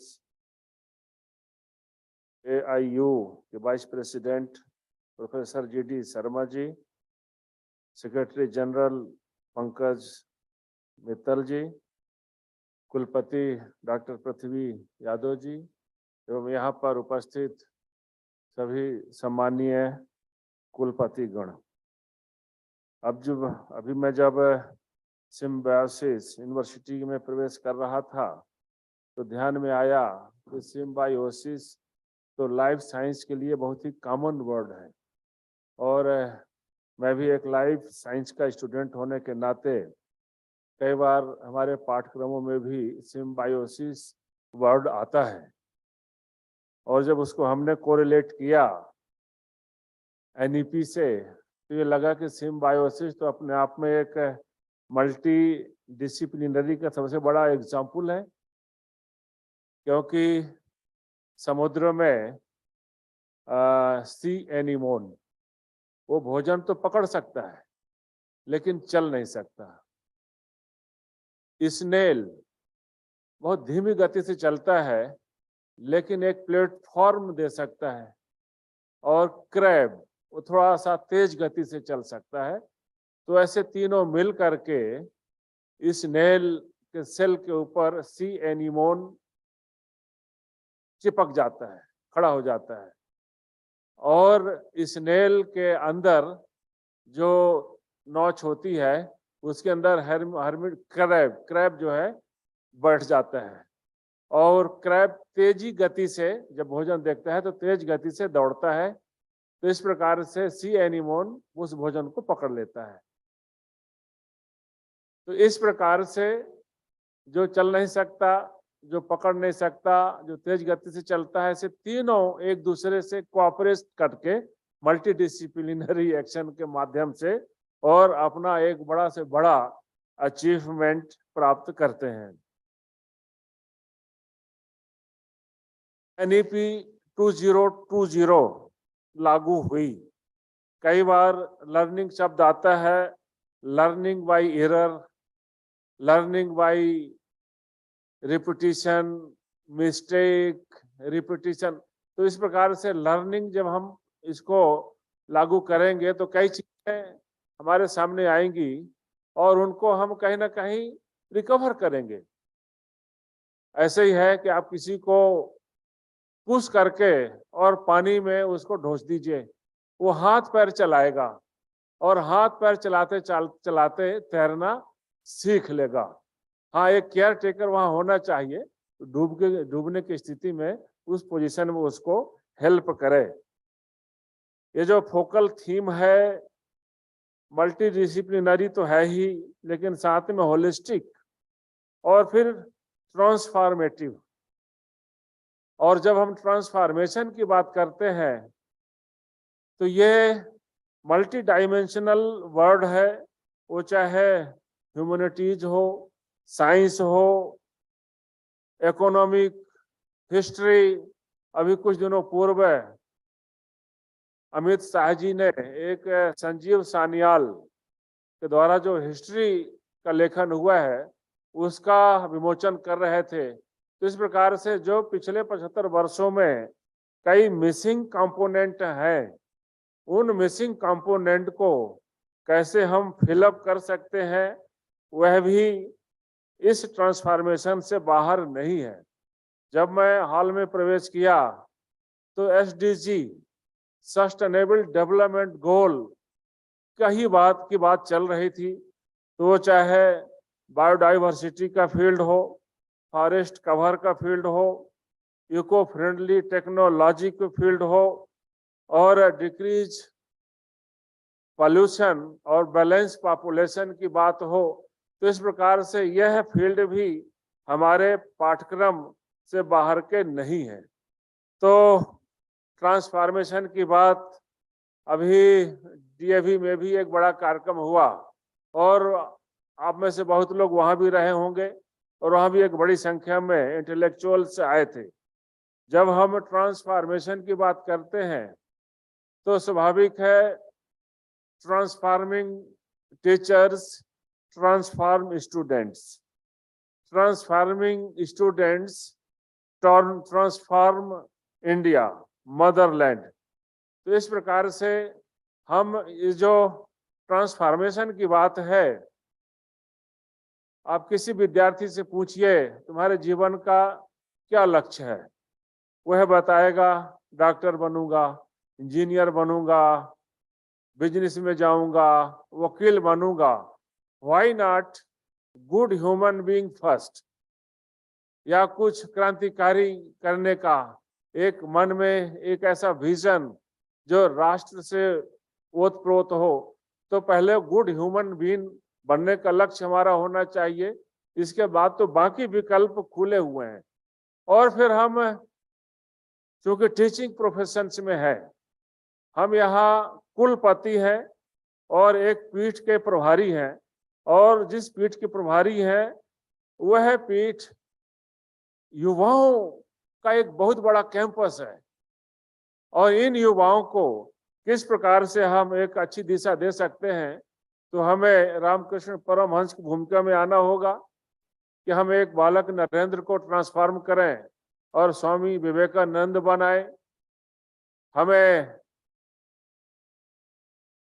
विक्रम साराभाई जो एक fisherman सन जो अब्दुल को transform करते हैं, और एक मिसाइल मैन और APJ अब्दुल कलाम बनाते हैं।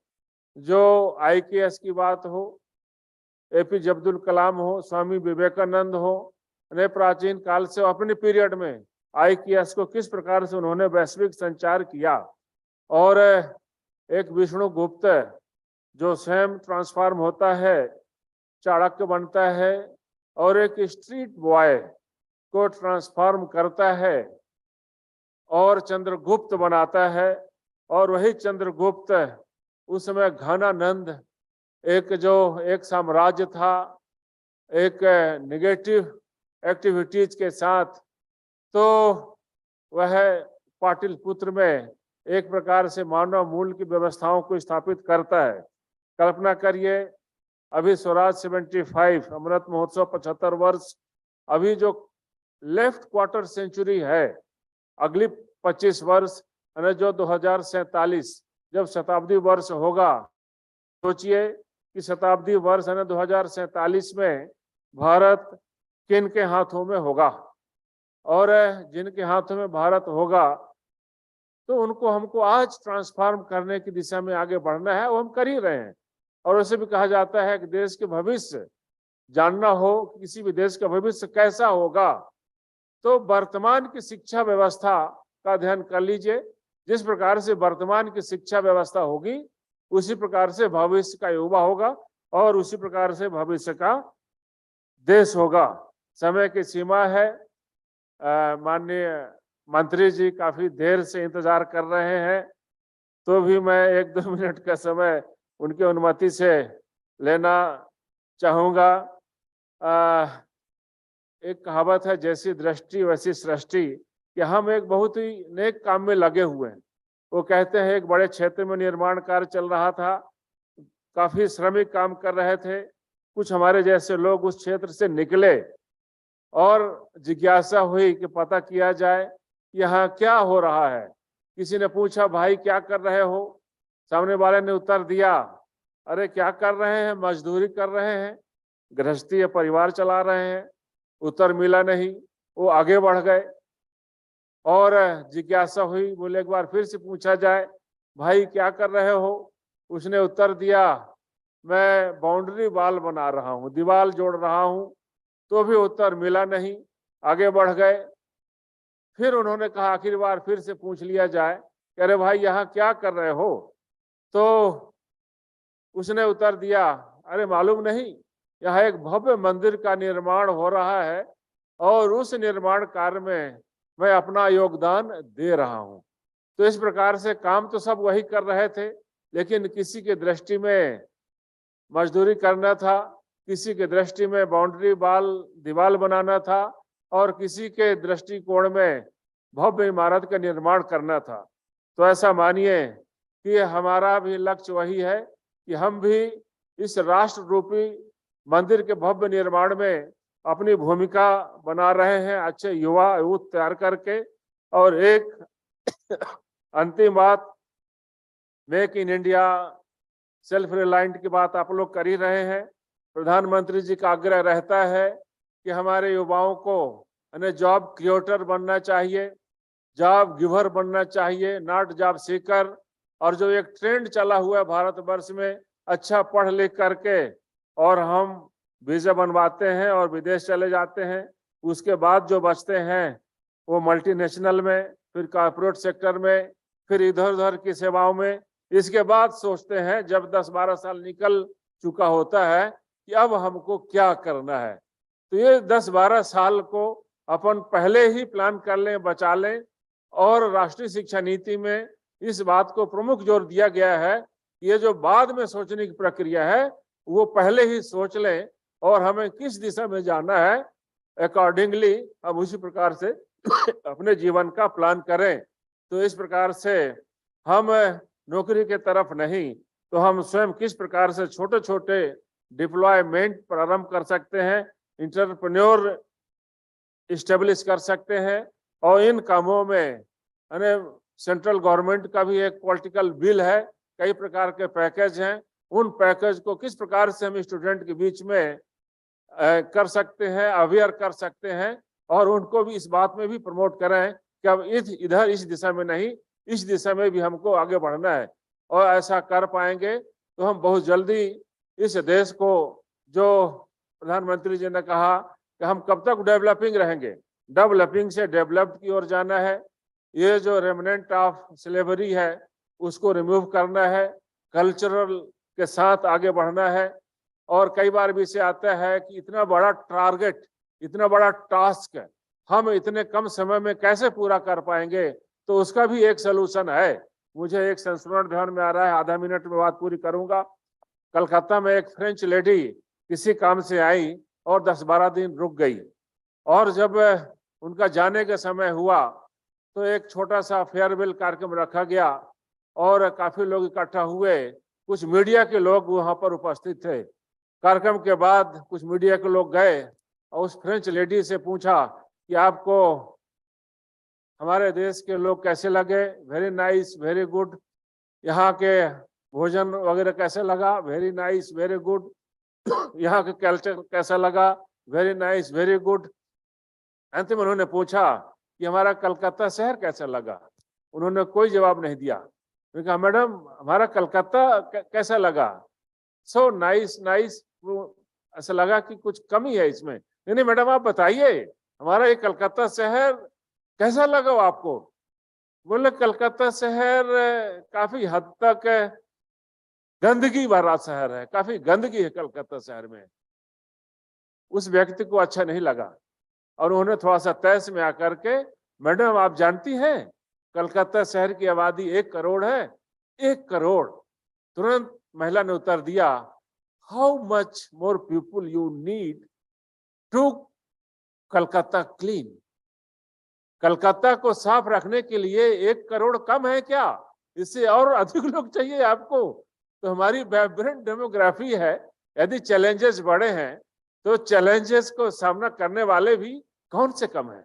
सब सक्षम और महत्वपूर्ण समर्थ लोग हैं। सब हम एक साथ लगेंगे तो बहुत जल्दी उस विजन को पूर्ण कर पाएंगे। मैं बहुत बहुत आप लोगों को धन्यवाद देता हूं। जय हिंद, जय भारत।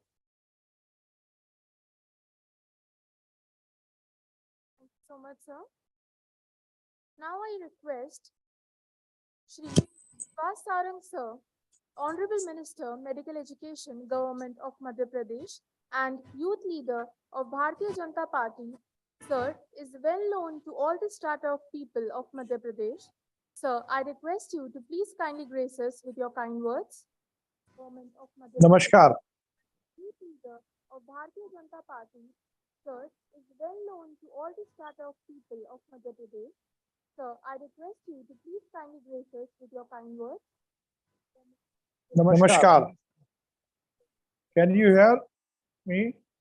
आप मेरी बात सुन पा रहे हैं?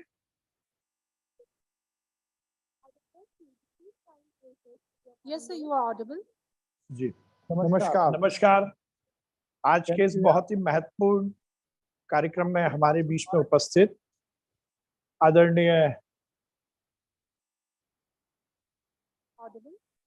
भारत शरण सिंह जी, आदरणीय GD शर्मा साहब, आदरणीय पंकज मित्तल जी, आदरणीय पृथ्वी यादव जी, और थोड़ा वर्चुअल में जुड़ा हूं तो मुझे ऑडियंस नहीं दिख रही। जो कैमरा है, यदि एक बार मुझे उसको थोड़ा सा, क्योंकि जब हम बात करते हैं ऑडियंस सामने दिखती है तो थोड़ा सा अच्छा लगता है, उसका रिस्पांस देख के हम बोल पाते हैं, तो आई थिंक वो हमें ज्यादा बोलने को प्रेरित करता है। यदि इफ इट इज पॉसिबल तो एक बार कैमरे का एंगल ऑडियंस की तरफ भी करेंगे तो मुझे और कंफर्टेबल होगा। मैं बहुत धन्यवाद दूंगा। और इसके साथ ही मैं मेरे बहुत परम मित्र आलोक मिश्रा जी को भी बहुत धन्यवाद दूंगा कि उन्होंने मुझे इस बहुत ही महत्वपूर्ण कार्यक्रम में आपके साथ जुड़ने का मौका दिया। इस 2 दिन की कॉन्फ्रेंस में आप सब शिक्षाविदों ने मिलकर हमारी एजुकेशन को लेकर, पाठ्यक्रम को लेकर बातचीत की, और जिस प्रकार से शुरू में ही इस पूरे 2 दिन की कॉन्फ्रेंस का क्या कुछ सार निकला और किस प्रकार से इसमें डिस्कशन हुआ, इसके बारे में आपने विस्तृत रूप से यहाँ पर व्रत निवेदन किया। बहुत ही महत्वपूर्ण और मौजूद विषय पर ये कॉन्फ्रेंस का आयोजन हुआ। मैं AIU को बहुत धन्यवाद दूंगा। और क्योंकि ये मध्य प्रदेश में आयोजित हुई है, तो मध्य प्रदेश के नागरिक होने के नाते और मध्य प्रदेश सरकार के प्रतिनिधि होने के नाते मैं आप सबका बहुत अभिनंदन करता हूं, बहुत स्वागत करता हूं। और मुझे ऐसा लगता है, वैसे तो मेजबान पृथ्वी यादव जी हैं, पर क्योंकि वो मध्य प्रदेश में हैं तो डायरेक्टली इनडायरेक्टली हम भी मेजबान हैं। पृथ्वी यादव जी ने जैसा पंकज जी ने बताया, जीडी शर्मा जी ने बताया कि सिम्बायोसिस ने बहुत अच्छे से इस कॉन्फ्रेंस को आयोजित किया है। तो मैं पृथ्वी यादव जी को बहुत बधाई दूंगा कि उन्होंने इस कार्यक्रम को अच्छे से आयोजित किया और मध्य प्रदेश में आप सब पधारे, उसके लिए मैं बहुत आपको धन्यवाद देता हूं। अभी बहुत ही विस्तार से हमारे सिंह साहब ने क्या कुछ हमारे पाठ्यक्रम में होना चाहिए उसके विषय में बातचीत की। मैं बहुत ज्ञानी नहीं हूं, आप सब बहुत सरस्वती पुत्र हैं, आपके पास पढ़ाई को लेकर, शिक्षा को लेकर बहुत बड़ा नॉलेज है, इसलिए मैं बहुत लंबी बात तो आपके बीच में कर नहीं पाऊंगा। मैं तो छोटा मोटा व्यक्ति हूं, बहुत ज्यादा कुछ जानकारी नहीं रखता हूं। पर मुझे लगता है कि यदि हम पाठ्यक्रम की बात करते हैं तो निश्चित रूप से ये बहुत जरूरी है कि शिक्षा, क्योंकि मेरा मानना है कि माँ और बाप किसी व्यक्ति को जन्म देते हैं, पर वो व्यक्ति समाज का और देश का नागरिक बनाने की यदि प्रक्रिया कोई करता है तो वो केवल और केवल शिक्षा करती है। शिक्षा ही किसी व्यक्ति को किसी समाज का या किसी राष्ट्र का नागरिक बनाती है। इसलिए किसी भी व्यक्ति के जिंदगी में सबसे महत्वपूर्ण यदि पक्ष है तो वो निश्चित रूप से शिक्षा है। शिक्षा के माध्यम से हम आगे आने वाले समय में कैसे नागरिकों का निर्माण करें, इसका निर्धारण होता है। अब ये अलग बात है, ये बहस का विषय है कि आजादी के 75 साल के बाद भी हमें हमारी शिक्षा नीति के बारे में कहीं ना कहीं विचार करना पड़ रहा है। पर मैं इस मंच पर से माननीय प्रधानमंत्री नरेंद्र मोदी जी को बहुत धन्यवाद दूंगा कि उन्होंने इस बात पर पूरा ध्यान देते हुए नई शिक्षा नीति को देश में लागू करने का निर्णय लिया। और निश्चित रूप से जिस प्रकार से हमारे शिक्षाविदों के परामर्श से ये नई शिक्षा नीति का निर्माण हुआ है, नई शिक्षा नीति को लागू करने का निर्णय लिया गया है, उसने निश्चित रूप से वो गुलामी वाली मानसिकता की लॉर्ड मैकॉले की शिक्षा पद्धति को समाप्त करते हुए इस देश में कुछ अच्छे परिवर्तन लाने की पहल की है और उसकी शुरुआत की है। जैसा मैंने कहा कि क्या कुछ शिक्षा में होना चाहिए, ये मैं आपके सामने कुछ कहूंगा तो मुझे लगता है कि सूरज को दिया दिखाने जैसा होगा, क्योंकि चाहे मैं डायस की बात करूं या सामने बैठे हुए ऑडियंस की बात करूं, आप सब शिक्षा को लेकर लगातार काम करते आए हैं। पर मुझे ऐसा लगता है कि यदि हम शिक्षा पद्धति की बात करें, पाठ्यक्रम की, करिकुलम की बात करें, तो मुझे एक शब्द मेरे जहन में आया है, सीखो। सिंह साहब मेरी बात पर ध्यान देंगे। सीखो, CIKHO, ये सीखो होता है। तो सी से मेरा तात्पर्य है कल्चरल वैल्यू को समाहित करने वाला कैरिकुलम। CI इनोवेटिव स्किल्स को विकसित करने वाला कैरिकुलम। K नॉलेज पर आधारित कैरिकुलम। H हॉलिस्टिक कैरिकुलम, जिसमें थ्योरी और अप्लाइड टीचिंग दोनों पहलू को समाहित किया जाए। और O opportunity of job creation. इस हिसाब से सीखो, CIKHO। यदि हम ये 5 चीजों को किसी पाठ्यक्रम में जोड़ेंगे तो मुझे लगता है कि हम पूरी तरह से पाठ्यक्रम को समाहित रूप से विकसित कर पाएंगे। मुझे लगता है कि हमें इस बात पर जरूर विचार करना पड़ेगा, जैसा मैंने पहले कहा कि शिक्षा पद्धति या शिक्षा से हम किसी भी समाज या देश के नागरिकों का निर्माण करते हैं। तो बहुत महत्वपूर्ण है कि शिक्षा का पाठ्यक्रम निश्चित रूप से इस तरह का होना चाहिए जिससे जॉब मिले। आजकल करियर बनाने की, करियर ओरिएंटेड, जॉब ओरिएंटेड पाठ्यक्रम बनाने पर चर्चा होती है, निश्चित रूप से वो होना चाहिए। ये भी बिल्कुल जरूरी है कि वो पूरी तरह से नॉलेज देने वाला होना चाहिए, उसके माध्यम से किसी छात्र को अच्छा नॉलेज मिल सके। पर उससे ज्यादा महत्वपूर्ण है, जब हम पाठ्यक्रम की बात करते हैं और हम सतही बात करते हैं, तो वो पाठ्यक्रम केवल छात्र तक सीमित हो जाता है। मुझे लगता है शिक्षा का पाठ्यक्रम छात्र के लिए तो बनना ही चाहिए, सबसे महत्वपूर्ण है कि वो देश के लिए बनना चाहिए, और ये सुनिश्चित होना चाहिए कि उस पाठ्यक्रम को पढ़ने वाला व्यक्ति इस देश का अच्छा और सच्चा नागरिक जरूर बन सके। सिंह साहब ने इस बात को अपने उद्बोधन में कहीं ना कहीं छुआ है कि मुख्य मुद्दा यह है कि हम कैसे नागरिकों का निर्माण कर रहे हैं। मेरा मानना है कि 75 साल की आजादी में लगातार इस देश में पुल के निर्माण की बात हुई, लगातार इस देश में बड़े बड़े कारखानों के निर्माण की बात हुई, लगातार इस देश में बड़े बड़े प्रोजेक्ट्स के निर्माण की बात हुई, पर इस देश में व्यक्ति के निर्माण की बात नहीं हो पाई। जब तक हम व्यक्ति का निर्माण नहीं करेंगे तब तक राष्ट्र का निर्माण नहीं होगा। और इसलिए मुझे लगता है कि सबसे महत्वपूर्ण किसी भी पाठ्यक्रम के निर्धारण में व्यक्ति के निर्माण को यदि हम ध्यान में रखेंगे तो शायद ये देश और ये समाज सही स्थान तक पहुंच पाएगा। यहाँ पर रामकृष्ण परमहंस की बात हुई।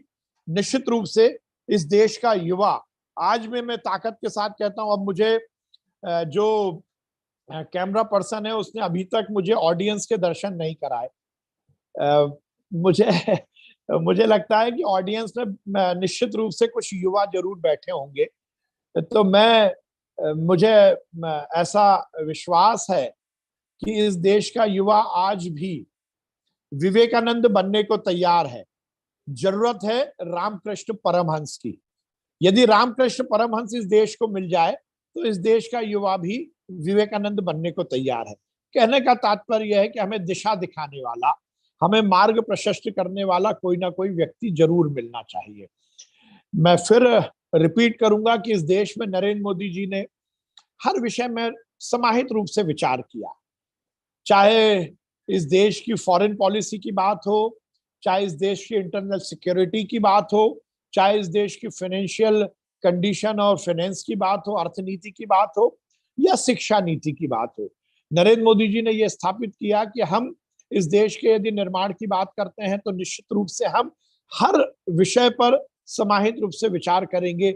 मुझे याद है 15 अगस्त 2014 को जब लाल किले की प्राचीर से प्रधानमंत्री जी के रूप में नरेंद्र मोदी जी ने उद्बोधन दिया, तो उन्होंने एक बहुत ही छोटे विषय पर शुरुआत की, और आज हमें लगता है कि वो कितना बड़ा विषय। उन्होंने कहा घर घर में टॉयलेट बनवाऊंगा, और मुझे याद है उस समय जो क्रिटिक थे, जो विपक्ष के लोग थे, उन्होंने इस बात को लेकर बहुत मजाक उड़ाया था। पर अभी गुरुशरण हमारे सिंह साहब ने इस विषय पर कलकत्ता से जुड़ी हुई बात की कि निश्चित रूप से किसी भी सभ्य समाज में सफाई को लेकर कहीं ना कहीं चर्चा होनी चाहिए। आज इस देश में सफाई को लेकर चर्चा होती है, इस देश में लोग इस बात को लेकर निश्चित रूप से बात करते हैं कि इस देश में अब सफाई रहने लगी है। अलग अलग शहरों में इसका कंपटीशन होता है। आप जिस शहर में बैठे हैं वो हिंदुस्तान का सबसे साफ सुथरा शहर इंदौर है। तो आज इस बात को लेकर चर्चा होने लगी, घर घर टॉयलेट बनने लगे। बताइए 70 साल बाद इस देश में किसी सरकार को इस बात का प्रयास करना पड़ा कि घरों में टॉयलेट हो।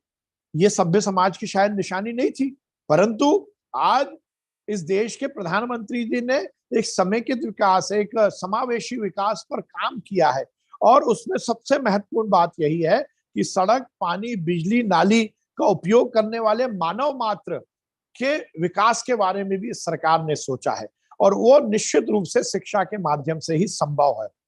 मुझे लगता है कि ये 2 दिन निश्चित रूप से हमारे सेंट्रल जोन के जो वाइस चांसलर के पार्टिसिपेशन के बाद शिक्षा पद्धति, शिक्षा के विकास, शिक्षा के उन्नयन और शिक्षा के उत्कर्ष के लिए बहुत महत्वपूर्ण होंगे। मुझे लगता है कि महत्वपूर्ण यही है कि हम सब मिलकर इस देश के अच्छे और सच्चे नागरिकों का निर्माण करें। हम ये सुनिश्चित करें कि हिंदुस्तान में रहने वाला हर एक व्यक्ति इस देश के संविधान का पालन करे, इस देश के नवनिर्माण में अपना कुछ लगाने का संकल्प लेते हुए अपने अपने जीवन को आगे बढ़ाए। मेरा ये मानना है कि इस देश में डॉक्टर्स तो बने, जैसा सिंह साहब ने कहा कि निश्चित रूप से डॉक्टर्स, इंजीनियर, साइंटिस्ट सब बने, परंतु हम जो बने वो इस देश के लिए बने, केवल अपने लिए नहीं बने। माननीय प्रधानमंत्री जी का सपना है, अभी हम आजादी के 75 वर्ष मना रहे हैं, हम 2047 में आजादी के 100 वर्ष मनाएंगे, और उस समय मुझे लगता है कि हमें जिस फॉर्मूले पर 2047 के जिस फॉर्मूले पर काम करना है वो भी मोदी है, MODI, master plan for developed India, Modi, MODI। मुझे लगता है कि 2047 में ये देश डेवलप्ड हो, हम विकासशील से विकसित राष्ट्र के रूप में पहुंचे, और उसमें निश्चित रूप से हमें मोदी फॉर्मूला अपनाना पड़ेगा। हम इस देश के नवनिर्माण में अपना सर्वस्व लगाने के संकल्प के साथ बच्चों को तैयार करें। हमारा पाठ्यक्रम इसी तरह का होना चाहिए जिससे हम देश में अच्छे और सच्चे नागरिकों का निर्माण कर सकें। मैं AIU को बहुत धन्यवाद दूंगा कि उन्होंने एक बहुत ही मौजूद विषय पर, बहुत ही महत्वपूर्ण विषय पर 2 दिन के इस सिंपोजियम का, इस सेमिनार का आयोजन किया, और यहाँ पर पार्टिसिपेट करने वाले सभी जो हमारे पार्टिसिपेंट्स हैं उन्हें 2 दिन तक अलग अलग विषय पर अपने विचार व्यक्त किए। AIU उनको संकलित करेगा, और निश्चित रूप से ये आगे आने वाले समय में हिंदुस्तान और हिंदुस्तान के नवनिर्माण के लिए बहुत ही महत्वपूर्ण ये 2 दिन साबित होंगे, ऐसा मेरा विश्वास है। मैं AIU को बहुत धन्यवाद देता हूँ, हमारे पंकज जी को, आलोक जी को इस बात का धन्यवाद देता हूँ कि उन्होंने मुझे इस कार्यक्रम में आप सबसे वर्चुअली मिलने का, वैसे तो मैं इस कार्यक्रम में आने वाला था और मेरा पूरा प्रोग्राम बन गया था, परंतु आज कोई बहुत महत्वपूर्ण बैठक माननीय मुख्यमंत्री जी ने आज सुबह रखी, तो ये पॉसिबल नहीं था कि मैं 1 बजे तक पहुंच पाऊं। मैंने ऑर्गेनाइजर से ये रिक्वेस्ट भी किया था कि यदि ये प्रोग्राम थोड़ा लेट हो जाए तो मैं आ पाऊंगा, पर ऐसी परिस्थितियां थी कि ये प्रोग्राम का टाइम भी आप रिशेड्यूल नहीं कर सकते थे। इस बात का मुझे बहुत अफसोस है कि मैं आपके पास नहीं आ पाया, परंतु ये हिंदुस्तान का और हमारे साइंस का बड़ा अच्छा पक्ष है कि आज हम वर्चुअल भी इस ढंग से बातचीत कर पाते हैं जिसमें कि हम अपने विचारों का आदान प्रदान कर सकते हैं।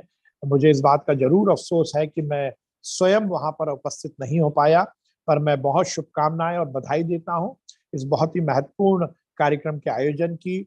हमारे सिम्बॉयसिस को भी बहुत धन्यवाद देता हूं कि उन्होंने मध्य प्रदेश की ओर से इस कार्यक्रम का आयोजित किया।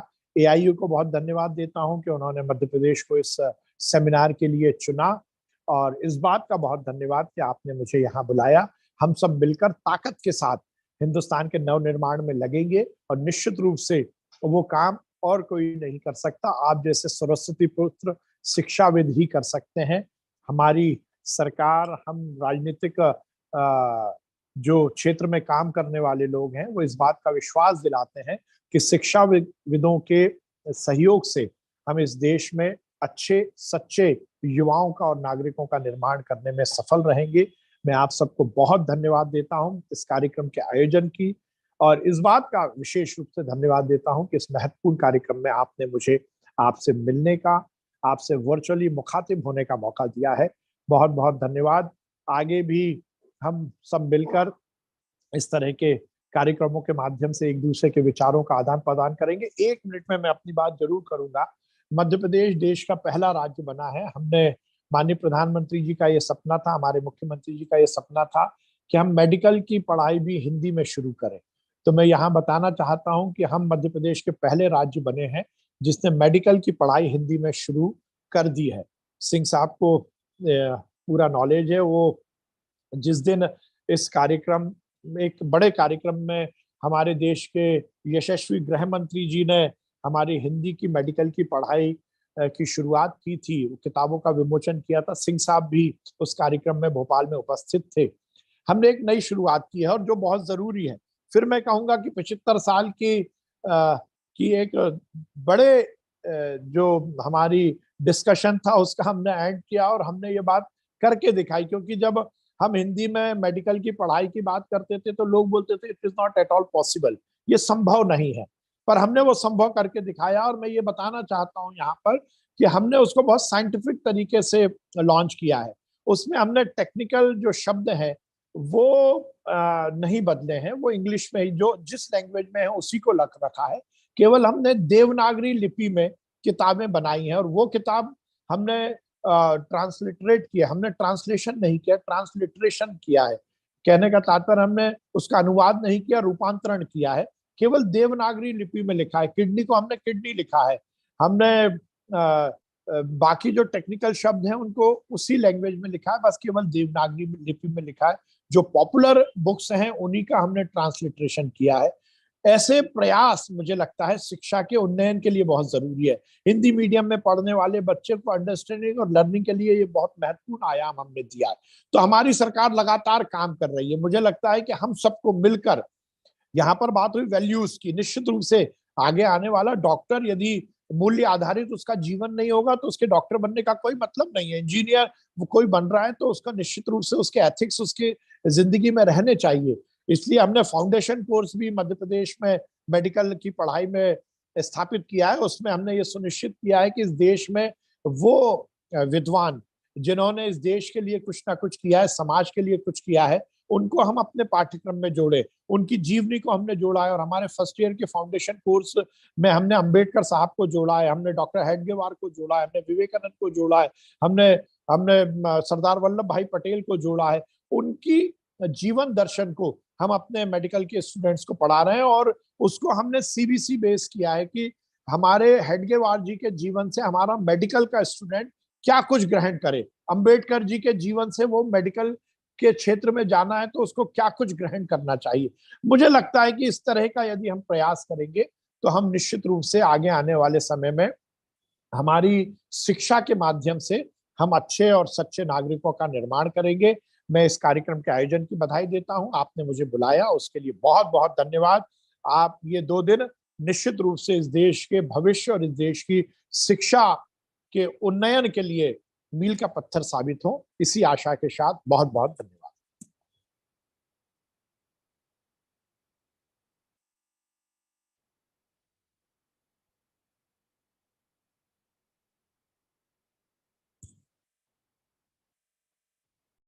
University of Applied Sciences Indore to propose vote of thanks.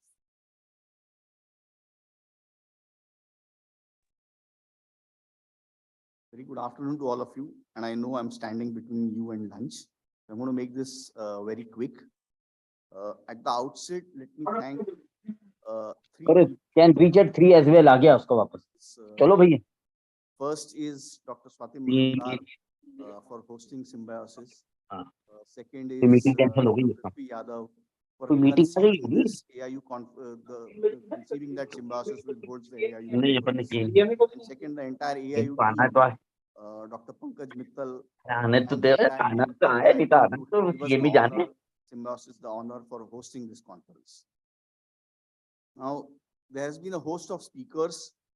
I hope I don't miss out anybody in this. So I would like to start by thanking Mr. Bhushan Patwardhan, Chairman ECNAAC, Mr. Nirmaljeet Singh Kalsi, Chairman NCVT, TG Sitaram, Chairman AICT, representatives from NAC, Sujata Shanbag, S. Srinivasan, Dr. R.C. Agarwal, ICAR, people in the technical session, which is integrating knowledge system through multidisciplinary teaching and learning process, Professor Sunil Kumar, Professor Ranbir Singh, Professor G.S. Murthy, Professor B. Mahadevan, in the academic society interface, Dr. Nilima Gupta, Dr. Anil Kumar Ramsesh, Dr. Rajesh Tandon, S.S. Mantha, Dr. Swati Mujumdar, from an outcome-based learning session, Dr. S.P. Tyagarajan, Dr. K.P. Mohanan, Dr. Basutkar Rao, Dr. Alok Kumar Chakrawal, Sri Bharat Saran Singh ji, thank you very much for gracing the session and giving us your blessings.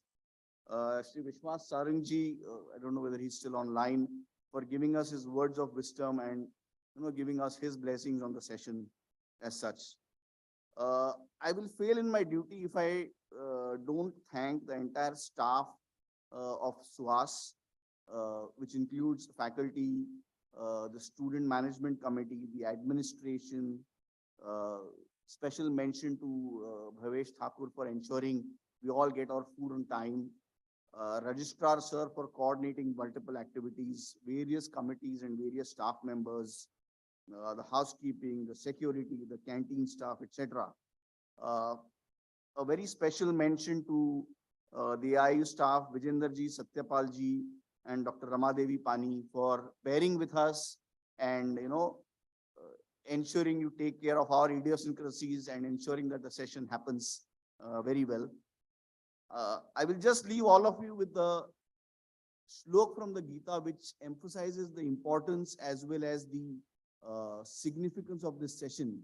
You know what it means. It says, Nainam chindanti shastrani, nainam dahati pavakaha, na chainam kliyada yatpato, na shoshayati marutaha. Education is something which cannot be killed by air, water, fire, or even the earth as such. So best of luck to all of us here to take India to the next century, in a transformative education. Thank you very much, and please join us all for lunch. Thank you to all the dignitaries on the dais and off the dais. We invite you for a lunch at the arena. Thank you so much, ma'am.